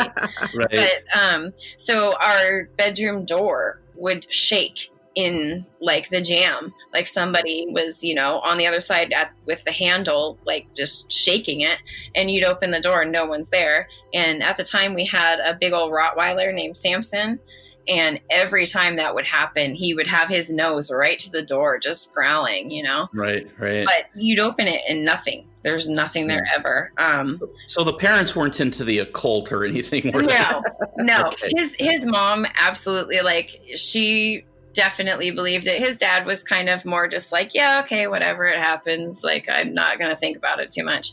But, you know, his mom definitely believed it and stuff. And, you know, we had like the kitchen faucet. If nobody else would be home, I'd be getting ready for work. And the kitchen was directly above like my bedroom pretty much. And it would turn on and you could hear the water running through the pipes and everything. And then you'd go to walk upstairs, and as soon as your foot would go to hit the bottom step, they would turn off every single time. So I got to the point where I would literally just look up at the ceiling. I'd be like, I'm not coming up there. So you just turn it off when you feel like it, because I'm not playing your game. I wonder if he particularly liked messing with you. It seemed like it. There was, because just random things, I'd hear like music box, like a, little music box kind of music. That's creepy. In my bathroom. But the bathroom had no windows, nothing. It was literally like kind of stuffed underneath the stairs to go up to the kitchen. So there was no reason at all to have weird kind of music like that playing, and it was very, very faint. You're like, do I hear that? And it wasn't when the shower was running or anything. I mean, it was just kind of there. Wow.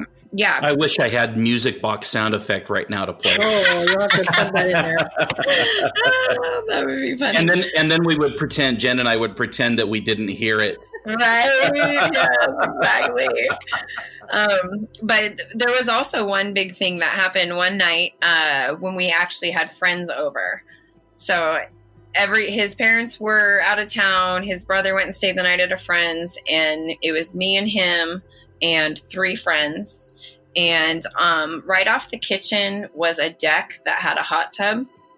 And so, we were all out in the hot tub and having drinks and stuff and listening to music and, going in and out of the house, getting drinks, going to the bathroom, whatever. And I get out of the hot tub to go in the house, and the door is locked, but it's not locked like on the handle. It's dead bolted. Oh, wow. Yeah. And literally everybody that was at the house was in the hot tub. So, and, like I said, we had been going in and out all night. Mm-hmm. And so that was really weird. So my ex came out, and he decided he was going to climb up to the 3rd floor where his brother's room was, because he always left the window open, and he climbed through. And by this point, as he's like, going up to the 3rd floor, all of my friends have gotten out of the hot tub and are standing with me in front of the door. And you know how you can look through the slot and actually see that the deadbolt is okay. Yeah. So we all saw it, and we were all standing there, like waiting for him to, get into the house to open the door. Cause at this point we're freaked out. We're like, screw this. We're done out here, So by the time he gets down to the door to unlock it, is unlocked. But we had all been standing there the whole time, and deadbolts are not quiet, especially this one. It was an old house. So it's somehow silently, right, before he gets down, because we had all been watching it too the whole time, and you could see it. Like, it was just it was such a mind screw. We didn't even know what to make of it. It was so creepy. And then later that night, after we had finally went to sleep, because we had all crashed in our room downstairs in the basement, and right above our bed for our bedroom light was a big, like, fluorescent light. It flips on right in the middle of the night, just bright as can be, just on. And it wasn't like you had to use the switch. It was hardwired in or whatever, Right. So no reason for that to happen, but it did.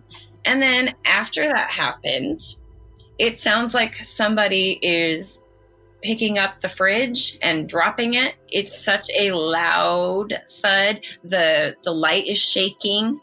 Wow. Right, because it was suspended from chains or whatever. You know how they do that, like in the basements. But yeah, so the light's swinging because the thuds are so crazy. You could hear it, in this spot over here, and then you hear it way over across the house, and then you hear it over in this other spot. There's no running. There's no footsteps in between. There's no talking, nothing. And nobody else is home. Like, there's nobody home. So this was just you? No, it was the same night that the door got locked. Yeah, where it was me and my ex and our 3 friends. And were you all awake and hearing it at this point? Oh yeah, absolutely. Because the light had already flipped on, so that woke all of us up. And right after the light comes on, this thudding starts happening. And I mean, it wasn't like, boom, boom, boom, boom. It was boom, and then maybe 25 seconds later, boom. And then maybe a minute and a half later, boom. And it happened probably 5 or 6 times. Wow. Yeah. It was insane. Did you guys continue staying there that night, or did you get the fuck out? We did. No, we ended up, I mean, we had nowhere else to go. I think we were like 18, 19 years old at the time. So it was just like, oh my God. But he wanted to just like go to bed and forget about it. But me, he really is good at denial. Oh, he was ridiculous. It was so crazy. But I was so thankful that I had the friends there, you know? Oh, yeah. Like, right. See, Yeah. guys? If I'm going to die, you're all going to die with me. Exactly. I'm not going down by myself. Right. Did anyone All for want one. to venture upstairs? No. I We were wouldn't all either. chicken shit. Nobody wanted to go up there. I'm a 52-year-old man, and I wouldn't do that. No. So- After the thudding and all that kind of stuff, it was like, holy crap. But you know what the weird thing was? The next morning when we did go upstairs, nothing was out of place. Nothing. Yeah. But it was thudding so hard that it was literally shaking our light. I mean, I don't know. Don't know. Yeah. So it's still pretty vivid with you, isn't it? Oh yeah, I will never forget it. Yeah. Ever. Nope. Yeah. I've never had anything that crazy like happen since. I have had some things happen, like, you know, I had something, I do hair, and one of my clients, it was just me and her in the shop, and I have a frame that holds all my licenses up on my top shelf, and it literally, like, it had fallen off the shelf a couple of times, and so I'm like, okay, whatever, you know, I'll just I put a bunch of heavy stuff in front of it to kind of, you know, keep it in place. And I have my back turned to my station, and I'm like trimming her bangs or something, and it literally jumped off. She could see it out of the corner of her eye happen. It jumped off the shelf over the stuff I had in front of it, didn't knock any of that stuff down, and crashed into pieces all over the floor right in front of us. And my client, she's a what does she do? Parole officer. And so I'm like, well, you were here when it happened. You're a pretty good, reliable source there. So I guess I'm not crazy. I don't know. It was crazy though. What kind of building was that? So it's a house that's converted into a salon. Yeah, and the house has been there for a while. It's one of the old original, like, kind of farmy houses in downtown Lake Stevens. Yeah. Well, there you go. Yeah. So I don't know. A few things. I don't know. It's kind of, I don't know if it's a trend, but it seems like most of the people that we've talked to so far, even if it was childhood experiences, that they've had others throughout their lives. Yeah. And it's almost like if you're open to this sort of thing, you're going to, you know, experience more than one time. I absolutely agree with that. I mean, I've been told in the past that I'm empathic. So I definitely, you know, I can sense energies kind of, but not necessarily ghosts. I've never really, like, that stuff was crazy to me. You know, I've never had anything crazy like that happen, that in your face, you know? Sure. Yeah. Especially the candlestick thing. The first thing that was undeniable. Undeniable. Yeah. There's no getting around that you saw that. And yes. Literally. That there's no other explanation. Yeah. It was crazy. Wow. But yeah, those are my little stories. So Awesome. Well, thanks for taking the time on Football Sunday and spending a few minutes telling us your ghost stories. We really appreciate it. Thank you so much for having me. Absolutely. All right, Jessica. We'll send out the link when this episode is available. Wonderful. Yay. I'm excited. Right. Thanks again. Thank you.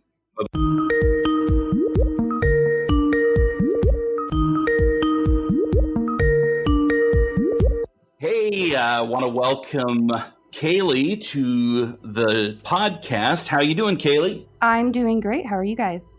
We are doing great. Just wrapped up watching the Seahawks game, and my heart hurts. I was going to say, pick up off the floor.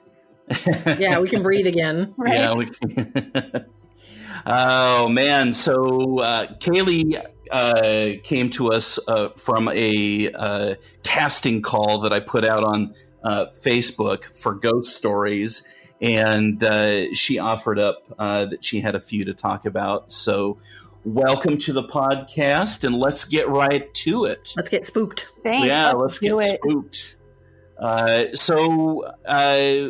Tell us where your paranormal experiences took place and how old you are, and give us kind of the background. All right, I'm 32. Mm-hmm. I have been having paranormal experiences like the good part of my life.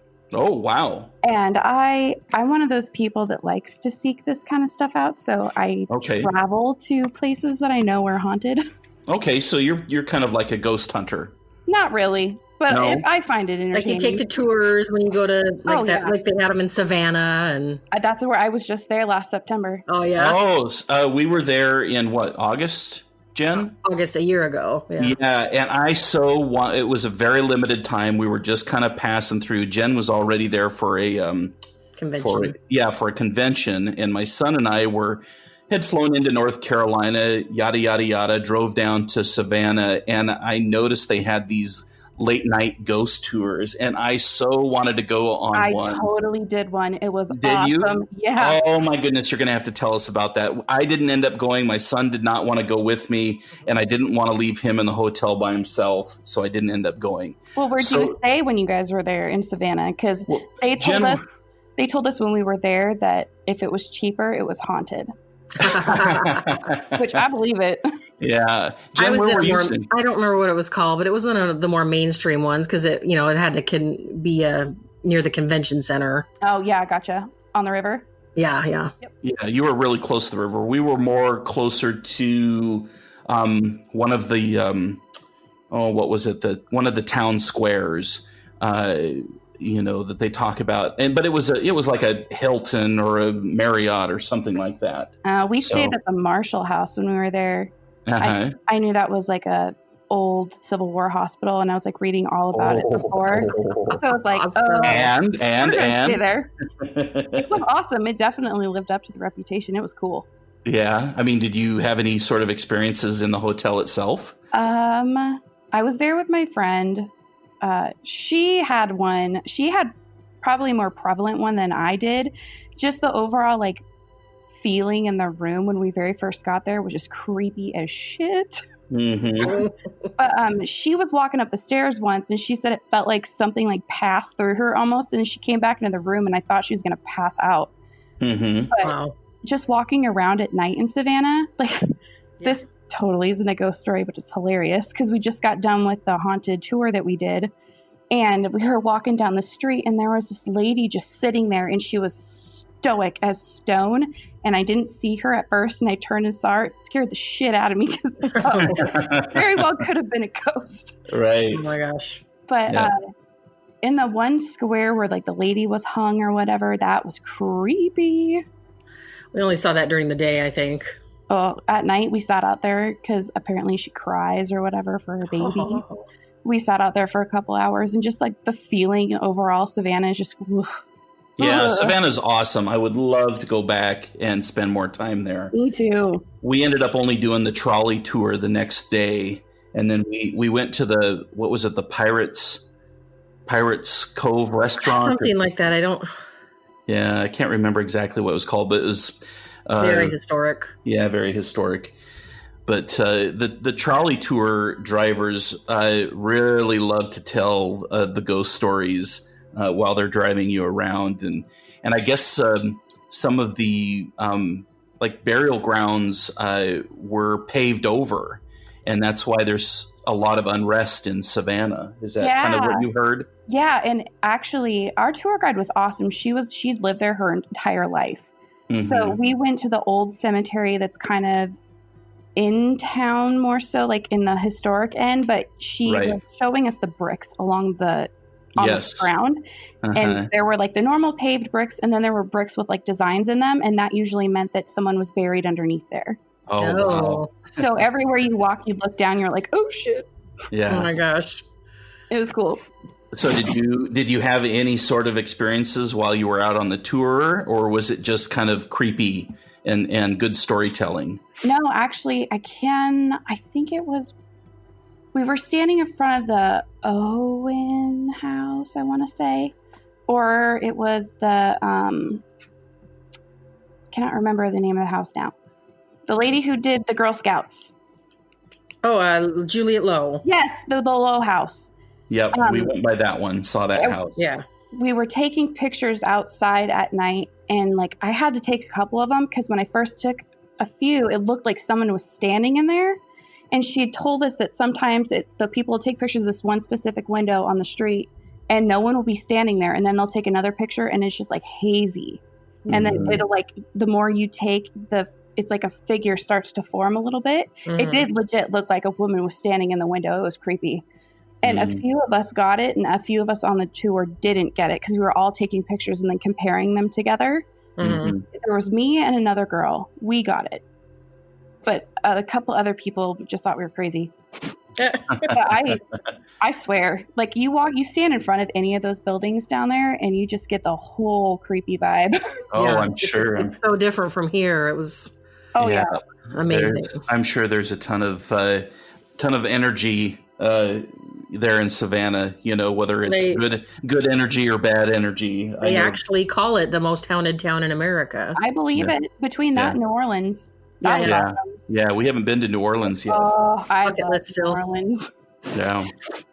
Well, you'll have to travel down if you haven't ever been down to the Edgefield winery. It's a McMenamin Brothers property down in Troutdale, Oregon. If you've never been there or stayed there, you have to go because it is very, very haunted. Jen and I actually talk about it in episode 1. That we are that when we started the podcast last Halloween, we talked about it. And there is a whole logbook full of guest stories and specific rooms that you can stay in that have paranormal activity in them. So there's just all kinds of stuff down there. Yeah, that should be on your list if you haven't been. Have you ever been to the Edgefield? I have not, but I've read about it, and it is on my list of places to go. Definitely needs to be, yeah. Yeah, definitely go. Take your swimsuit because they actually have a really cool lazy river type of a pool over there, which is a lot of fun. And then that one has that little pool, I believe, has a straight on shot of one of the houses that supposedly is haunted. And there's a little girl that appears in the upstairs window because she died mysteriously in that house. But yeah, so nothing like floating in a lazy river with a beverage and those children in the background. Right. One of the things when we were looking for places to stay in like New Orleans, or we were supposed to go to Salem in May. And every place that we were trying to look at, they're like haunted place with children. We're like, nope, no, hard pass. Right. Oh, that's awesome. So you've traveled to New Orleans, and did you go to the Garden District and all that stuff? Oh yeah, we walked around the Garden District. We saw. I don't know if you guys watched American Horror Story. The third season, they filmed that primarily in New Orleans. So there's the house down there. So we went and saw the mansion. That was super cool. And then we walked through Lafayette Cemetery #1. And that was really cool. And then we did the St. Louis Cemetery also. But we stayed down in the French Quarter because I didn't, if you're going to go to New Orleans, that's where you have to stay. Sure. But the hotel we stayed at was like 1820 something. I want to say it was built. But it was like it was a factory at one point, and then it was like a boys' school at one point. But you walk through it, and some of the rooms don't have windows at all. So you have to like pay extra to have a window. It's weird. Yikes. So we paid extra to have a window. Yeah. But we were there. It was our honeymoon, me and my husband. And I kept trying to figure out, like the bathroom #1 scared the shit out of me. And I don't know why. Every time I went in there, I just horrible feelings. But in the bedroom itself, I kept trying to figure out where the air conditioning was because my arm, every time I laid on my side of the bed, was freezing the entire time. Wow. Like it just felt like something was touching me all the time. And probably was. It probably was. Because I was next to the window, and so I'm like looking over the window trying to see if there's a breeze, and it was hot as hell when we were there. So there was no chance it was a light breeze coming in. Right. Yeah, I kept telling my husband, I was like, I'm freezing. I don't know why I'm so cold, but it was just my right arm. That was it. Everything else was fine. Yeah. So is your husband into the ghost hunting and the paranormal stuff like you are, or is he just along for the ride? I think he's along for the ride, but he's had experiences too. Like, yeah, there's been a couple of things like at our house specifically that's happened. We've had some weird things happen here, and my son also. No, it was built in '85, but it's got a past to it. But well, let's hear about it. Well, for instance, a few years ago, we were celebrating my son's birthday, and my husband's mother has passed away. But we blew up a bunch of balloons for his birthday, and we got him some blown up also. And the way our house is set up is his room's towards the back of the house, and then there's a hallway, and then you turn, and then there's our living room. And one day, Colby, with my husband, was sitting in the living room, and we put all the balloons back in Mason's room, and then all of a sudden, one of them just started creeping down the hallway, like super, super low to the ground. And then it kind of came around, and Colby had no idea it was there, and it came around the corner, and then it like popped up right in front of him, just like straight up in the air. And he sent me a picture, and I was at work, and he goes, I was like, say hi. I don't know. And a couple of nights later, I was at home by myself, and that balloon was still out here. And then all of a sudden, it just was like following me everywhere. And then I sat on the couch, and it was like plopped right next to the TV and just like slowly started to raise up. And I was like freaked out, and I was talking to my friend, and she's like, "Oh, it's science. The balloon's pressure, blah, blah, blah." And I'm like, so was there a clown named Pennywise attached to it? That's what it felt like. It was gold, though, not a red balloon. But that's what it felt like. I was just like, okay. And immediately I'm flipping on all of the lights. But and that's just one of the experiences that we've had here. My son has had experiences here. Like, he woke up in the dead of night one night and saw himself, like a doppelganger kind of. Freaked the shit out of him. Started running down the hallway, and then he laid down on our floor and was looking down, and you could see like these little dancing lights in his room. It was very weird. That is very spooky. And sounds like an evil entity. I would get out of that house right now. Well, you know what's weird is the garage and the back end of my house scares me so bad. Like, I refuse to go in my garage. I will not go in there. And it gives me the heebie-jeebies every time. My childhood basement at my parents' house was the same way. Like, I hate that basement. Oh, Basements are horrible. Oh my God, you run down there to go grab something for him, and then you like time yourself to run back upstairs because it feels like someone's chasing you. Awful. But now, do you know the history of your house, the one that you're currently in? Is there been any sort of bad juju happening in the house, or no bad juju? But there's things that have happened without elaborating too much. That definitely can partake in situations like this for sure. But like, I have like, I'm sensitive, so I pick up on energy a lot. And when I first moved in here, I had a really, really hard time with it, and it took me a long time to actually get used to it. But that's how my childhood house was too. Is me and my brother were actually talking about this the other day. Like, we both had so many experiences that were the same, and we never talked about them until we were adults. Like, we both saw shadow people in the hallway, and I remember one night in bed, I woke up and I was looking at my door, and it looked like just a person was standing there, but it was like waving its arms at me. That's not okay. No. Like, my parents' room was right across from mine, and I was even too scared to go that far. Like, I was not going to go out that door. But just little stuff like that, like orbs, and then like you hear things, or like, oh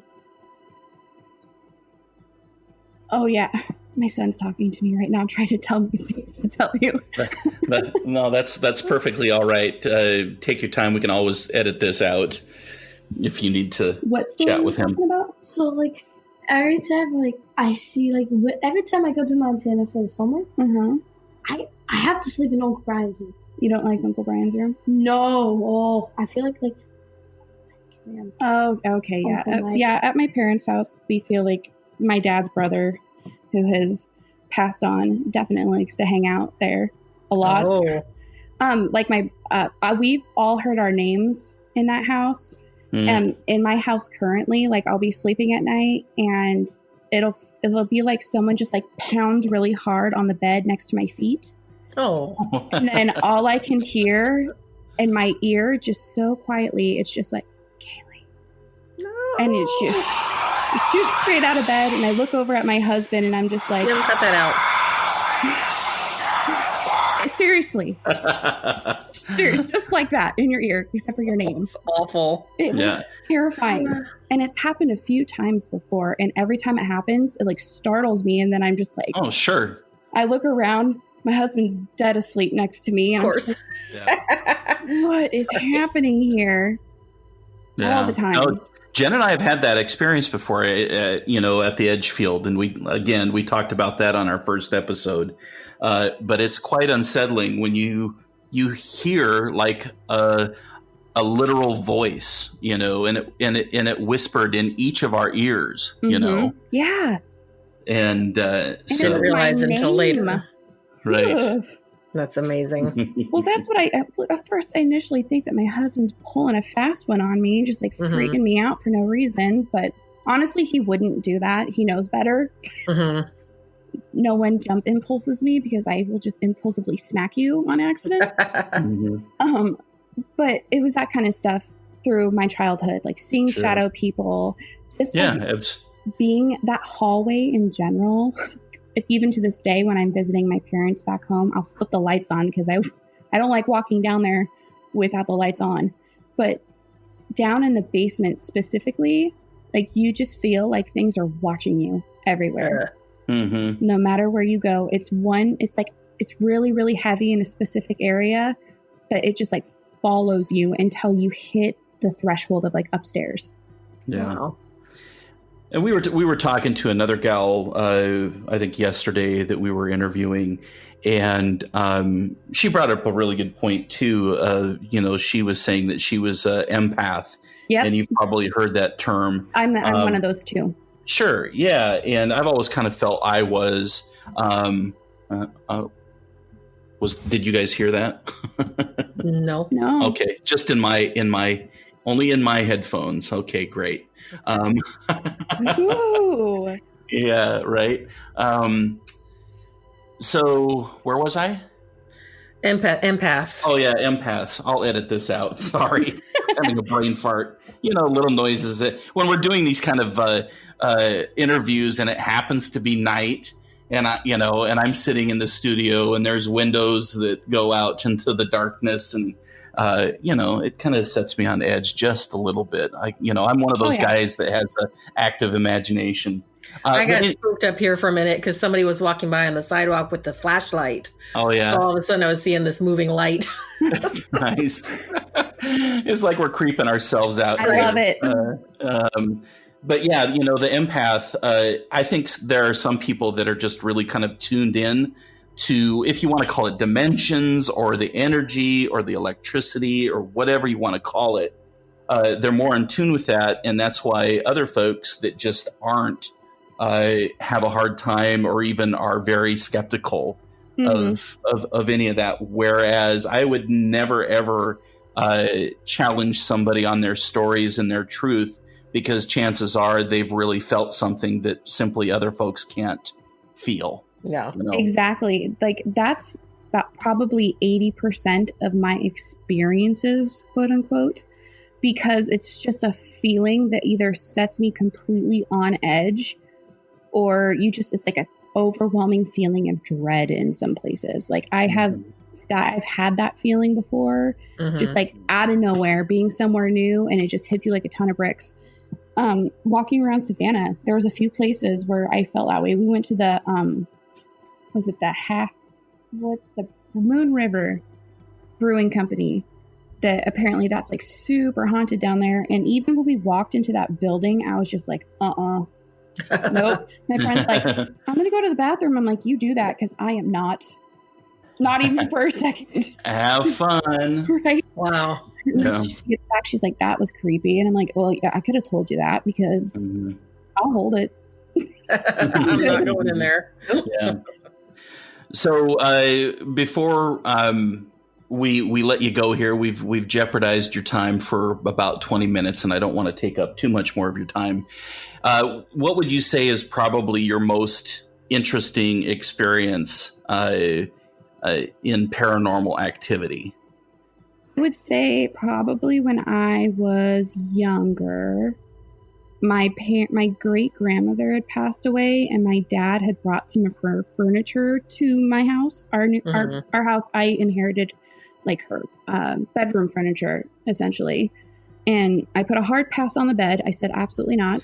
But the dresser, and she had this beautiful vanity, and they put that in my bedroom. I can't remember how old I was, but it was like the first night or two that I had it, and I was asleep, and then I woke up and I just looked over and I saw her there combing her hair, and she was looking at me like, why are you here? Like, what am I doing? Like, I could tell you exactly what she was wearing, exactly what her face looked like. Like it, and I knew my great grandmother, but it was weird. Was there any sort of aroma associated with it at all, or was it just visual? No, yeah, it was like that rose scented smell. Wow. Like it was very, very vivid. And she had her red pants on and her white shirt and a red like fat beaded necklace type thing. Color and everything. Yeah, I could see her. And she was very confused as to why I had her furniture, but she wasn't mad about it. But that was, I think, the experience that kind of opened the floodgates to say, wow. Because everything after that. Did she visit you more than once, or never again? Never again. That was just kind of it. Wow. Yep. And I told my parents, and I thought they were going to think I was crazy, but my dad more so has more experiences than my mom does, but oh yeah, we got tons. It runs in the family. It does. Wow. Well, Kaylee, thanks for taking some time out of your evening to chat with Jen and I. It was a lot of fun chatting with you and your experiences. I so appreciate it. Yeah, I always love hearing from folks that actually go pursuing it. One more question for you. Have you gone around Seattle at all, like to Kel's Irish Pub? Or I did. Have you been to the Oxford Saloon and that sort of thing? Or? I have not been to the Oxford Saloon, but we did go to the Irish Pub. But back, I think it was like 5 years ago, they actually did tours of the Butterworth Mortuary. And so I did one of those for my birthday, and we had EMF readers, and I was getting a pickup on like an old funeral pillow. It was really crazy. We're going to have a little bit of that on we're going to do 3 episodes in October, all with ghost stories. And one of them we'll talk about Kel's a little bit. And I've got a recording that we'll try to play on the podcast. And you can clearly hear in the EVP the name William being said. Crazy. So it's pretty interesting. So we'll talk about that. And then hopefully we're going to try and get the owner of the Oxford Saloon on and chat with him a little bit, because that's a super haunted place. I will put that on my list to go there. There you go. I love it. All right. Well, thanks again. Yeah, thanks for having me. That was fun. It was a lot of fun. All right. We'll talk to you later. All right.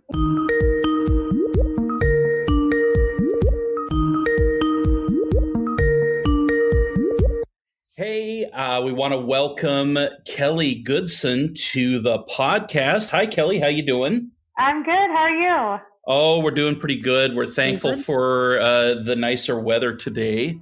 Yes, it's beautiful outside right now. Yeah. What area of the Pacific Northwest do you live in? I'm in Lake Stevens. Oh, okay. Yeah, we know Lake Stevens. Yeah. What's that little park we used to go to, Jen, with Carter all the time? Lundeen Park. Oh, Lundeen Park. My daughter loves Lundeen Park. That's her favorite. We spent a lot of time there when Carter was much smaller. He loves digging in He loved digging in the sand. Yeah. Mine's obsessed with the swings. I don't know. We may have gone back there once. It was all about the beach for us. Oh, nice. Yep. So here we are in October, and are you getting in the Halloween spirit? Oh yeah, we've got our costumes picked out, house is decorated, we're ready. Oh, awesome!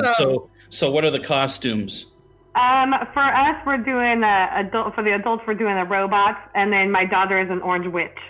Oh, awesome! Fun. Now, in your neighborhood, are you guys going to do trick or treating? We're going to go somewhere to trick or treat. We don't get any trick or treaters down our street. We're on a dead end and we're at the very end, so we don't have anyone down here. Got it. Both Jen and I, we live in a very large neighborhood, so there's always lots of kids. We were just wondering with the pandemic and everything with what to expect. Yeah, we really went back and forth. We were not sure on what we wanted to do, but we just decided we're going to do it safely and just not go up to the houses that look crowded. So sure, yeah. Now, with are you just putting on costumes as adults yourself, or do you actually have parties to go to? I'm actually bartending a Halloween party, so we're going to dress up and go to that. He's invited to go with, so we're going to dress up for that, and then for my daughter, we're just going to dress up again to go trick or treating. Got it. Okay. Well, sounds like a good time. Yeah. COVID can't keep us down. Hell no. That's right. So Kelly, you've got some stories, some ghost stories or some paranormal experiences. I do. Why don't we just go ahead and jump right into that? Let us know what you've got. Okay. So I grew up in Nevada. I lived in a really small town in Nevada.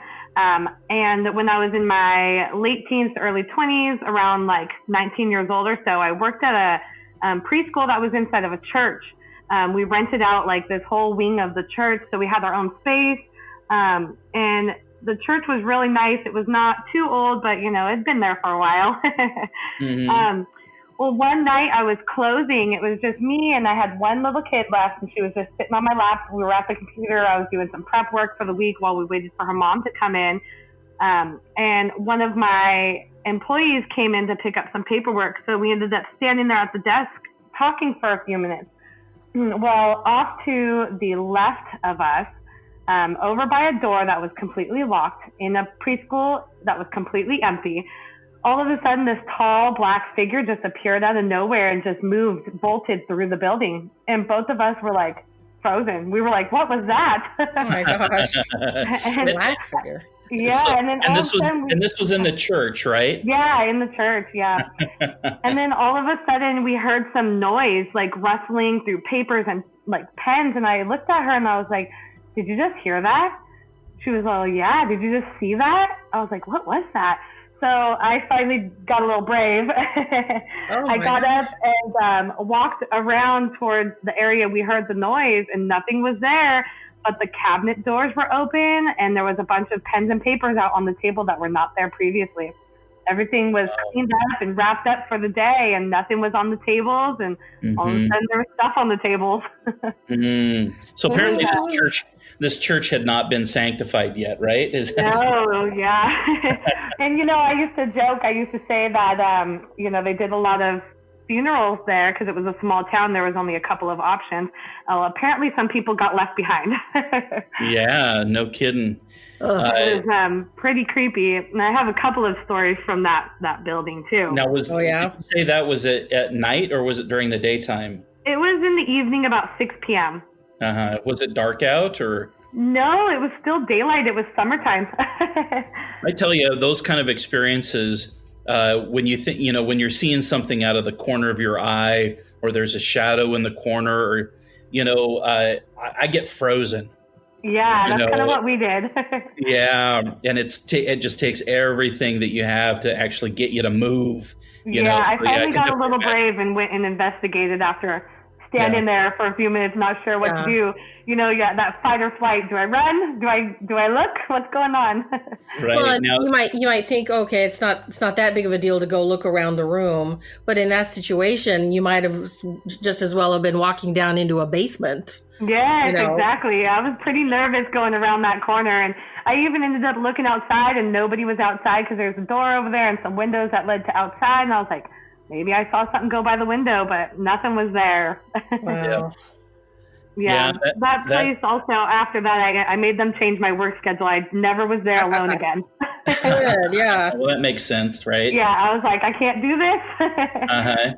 Now, I was like, did you bring this up to any of the officers of the church or anything like that? No, I don't think we ever did. We weren't really affiliated with the church. We were a Christian preschool, but we weren't ran by the church. We just rented the space from them. So we didn't really communicate with the church people too often.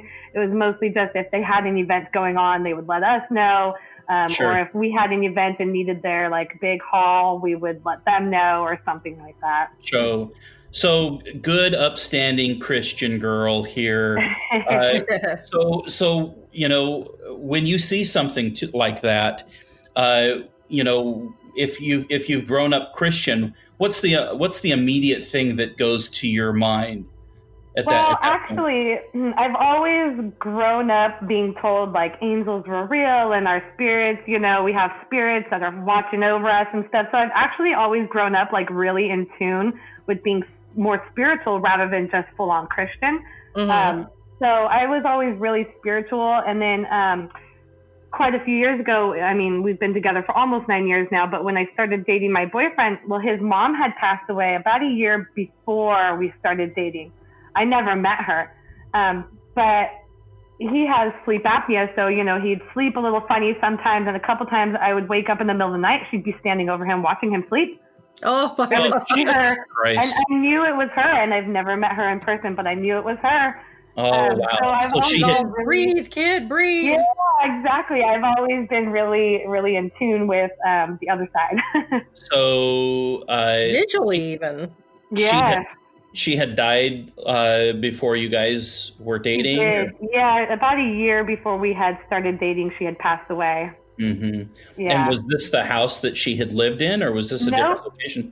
No, oh, wow. She just followed him around. So that was her baby. Yeah. He's doing better now. We got him on a little sleep app machine, and I don't ever see her anymore. Or it's been quite a while. I think last time I saw her was around the time that our daughter was born. Wow. Yeah. I don't know if that's a plug for sleep apnea machines. But, right. If you're experiencing spirits from the beyond, you might want to try a CPAP. That just means that she knows her son was being taken care of. Yeah, right. That's what I said too. And everyone always in the family always tells me that I remind them of her. So, maybe we've got a thing going on. Yeah.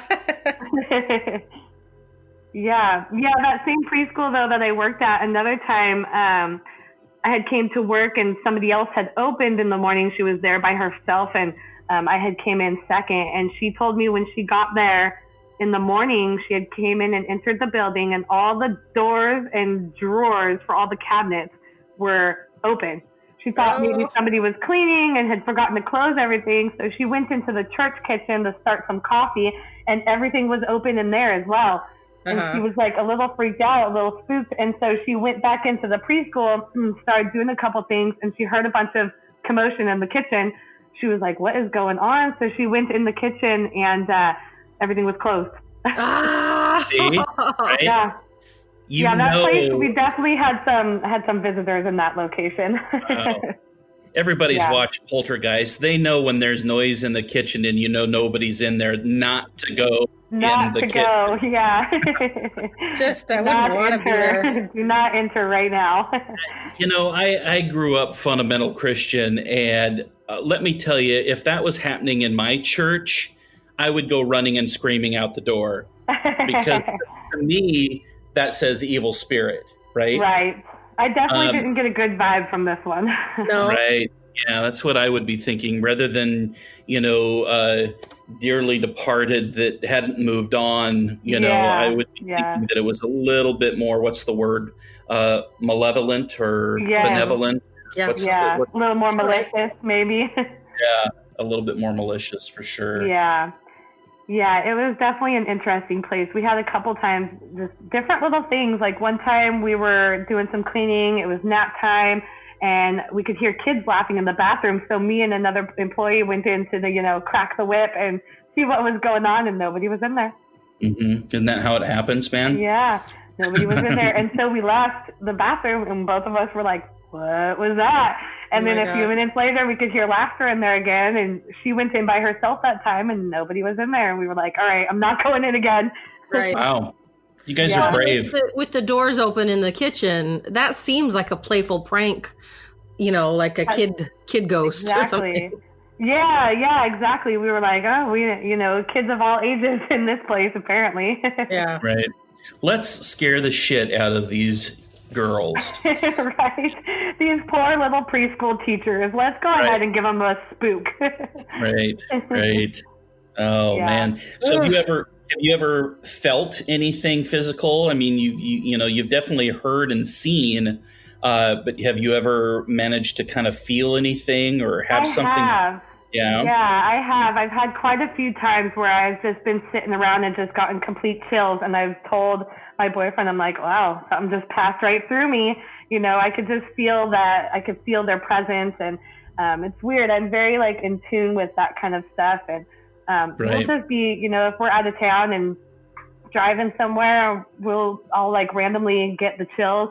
I'll tell him, I'm like, oh, we're coming up on a cemetery. Sure enough, 2 minutes down the road, there we go, passing one. It's weird that I just know. Wow. I can sense it. I can feel it. I can't tell, I'm not receiving messages and going and telling you hey, your dad said this, I'm not getting anything like that, but I'm definitely feeling some stuff. Yeah. Have you ever done any research into the term, what it means to be an empath at all? I have, yeah. And I definitely think I'm a bit of an empath. I don't think that I'm quite like a medium. A medium is kind of more getting messages and stuff. Full-on communication. Yeah. And I fully believe in that. I definitely do. Definitely do. Oh, interesting. Wonder if it's something that can be trained up. I've heard of a few things, like opening your third eye and all this kind of stuff, but I don't know if I want to go quite there. That's okay. Right? I'm good with where I'm at. it's one thing to experience it, and then it's another to actually go looking for it. I'm not busting out my Ouija board anytime soon. Right.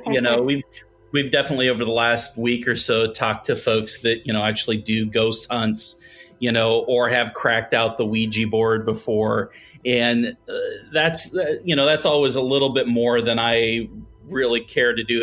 If it happens in the space that I'm in, I'm always, welcome to that, even though it creeps me out. But I don't want to go looking for it. Yeah, for sure. So are you still currently experiencing things or? I get little things all the time. It's constant, actually. I'll hear things, I'll feel things, just depending on where we are. Here at my house is a little bit newer. I think my house was built about 10 years ago. So here at my house, I'm actually fairly comfortable. I don't really have any of these experiences at my house, but every once in a while I do, but it's just something passing through, nothing that's wasn't built on an ancient Indian burial ground. Correct. No scary clowns under your bed. No scary clowns here. Couple of years ago, though, my cousin had passed away. He had some heart problems, and me and my cousin were really close. And I do every once in a while get visions of him when I'm dreaming, but full-on messages, not just that I'm dreaming of something regarding him. I've gotten full-on conversations with him where he's told me that he's doing good and just wanted to check on me, but he can't come as often as he'd like to because he has to take care of other people. And I've gotten some full-on messages from my cousin over the past couple of years. Now, when you're having those dreams, do you have full-on or what they call oral manifestations? I mean, do you actually hear his voice or believe that you hear his voice? Yes, or do you absolutely. Okay, that's interesting. She's asleep. It's a dream thing. Well, it is, but it's 100% his voice. Yeah. I'll have to share some stuff with you, Jen, after this episode on oral manifestations, because it's a little bit more than just dreaming. So anyway, yes, very, very interesting. Yeah. I've gotten definitely some deep conversations with him in the past few years. He passed away about 6 years ago. So I think the last time I had a message like stream with him was probably about 3 years ago. So it's been a while now, but it's weird. Now you've got a young daughter. That's what you said, right? I do. Earlier? She's 4. Yeah. She's 4. Okay, so she might be a little bit young to be experiencing anything. Has she ever said, "Mommy, I feel something," or "I saw something"? Or she hasn't. And I've actually kind of probed a little bit to try and see if she's said anything like that. I've asked her random questions like, "What were you before you were born?" And other stuff like that, like, "Oh, where did you used to live?" That's but funny. she doesn't. She just says that I painted her and that was it. So that's how she thinks she came about. I painted her. I'm like, well, that's good. So yeah, I've asked her a few questions, but nothing's really came up. Yeah. Awesome. Yeah. I'm waiting for it though. I'm like, okay, we'll see if she's kind of got my intuition or not. Sure, yeah. Sensitivity. Yeah. Her dad, he does not want anything to do with it. He's like, don't even tell me. Yeah, it's a typical guy. Yep. He's like, I don't want to know. I don't want to hear it. I don't care. He's like, I care, but it just scares me. I don't want to know. It kind of makes me wonder. We've talked to far more women than men during this, interview call. And I wonder if that's just because more women are open to experiencing that stuff or if they're just more willing to talk about it. Yeah, that's interesting. I don't know, maybe a little combo. Probably, yeah. Yeah. Very interesting. All right. Yeah. Well, anything else as we're kind of wrapping up here? No, but have you ever heard of Bodie Ghost Town in Nevada? No. Oh, you'll have to check that one out sometime. Is it anywhere near Sparks or Reno? Yeah, my sister and brother-in-law live there now. So yeah, that's actually where we moved here from, was Reno. It's probably about 2 hours from Reno. And what was the first word again? Bodie. Bodie Ghost Town. Yeah, it's really interesting. It's an old town that was from mining, I believe. It's been quite a few years since I went there, but they do things like you can try and stay the night overnight and nobody ever makes it. Yeah. Well, that sounds like a challenge. Let's send them there. Yeah. We've gone and explored a few times. It's been quite a few years since I've been there, but I never got any weird experiences when I was there, but I was always really hoping that I would. Yeah. Okay, I just looked it up. It's Bodie State Historic Park. Yes. It's a genuine California gold mining ghost town, so it must be just over the border into California. Just over the border then. Yeah, I was thinking it was Nevada, but yeah, it must be right over the border. Oh, that's awesome. Well, next time we visit Sparks, Jen, we're going to have to convince them to drive down there and see if we can spend the night. I'm game. I'm totally game. I don't know about that. I'll go, but when it's daytime. Yeah, I don't know if anyone's, last I heard, nobody's ever made it through the whole night. Everyone kind of chickens out. Chickens. Oh, my God. All right. Well, Kelly, thanks for your time. Really appreciate you calling in. A lot of fun chatting with you. All right. Yeah, have a good Halloween. Thank you. Hey, thanks, ladies, for those spooktacular ghost stories. Loved talking with all of you. Yeah, really appreciated those calls. Hey, there's time for one more thing, Jen. Okay. Oh, I know. And it's the Disturbin the Burbs horoscopes. Or horoscopes. Horoscopes. Well, these aren't really that haunted this time. Well, that's okay. I had to say it. Yeah, but, anyway. Let's do it. Yeah, take it away, Jen. Okay. Tons of negative energy in your life right now, Aries. It's coming at you from every angle. But as Dorothy once said, there's no place like home. There's no place like home. So click your heels together and stick close to home this week. All right. Nice. Stay at home, Aries. That's probably good advice right now. All right. You may be frustrated that you're not reaching your goals, Taurus, but it's your own damn fault. You are one unorganized mess. Time to get your shit together and look for a different approach. Wow, this doesn't look like a good week for you, Gemini. Your friends are suspicious and jealous, and your love life is in the toilet. But you have a knack for keeping your shit together, so wait this one out, and things will get better soon. Okay, toilet, keeping your shit together. Whatever. Those damn friends that are always suspicious and jealous. Shake it off. Yeah. As Taylor Swift says, shake it off. Anyway, a friend or family member is trying to cause trouble, Cancer, but this shouldn't be anything new. You're an old pro, so put an end to that shit once and for all. Yeah. Damn family members. Mm-hmm. Yeah. You're a bit of an overachiever, Leo, and quite frankly, it's a little bit annoying. This week, it's kind of biting you in the ass, and it makes us feel a little twinge of pleasure to see you suffer. Our advice, quit trying to swoop in to save the day and let someone else take a turn. Yeah, Leo. Quit being such a pompous ass.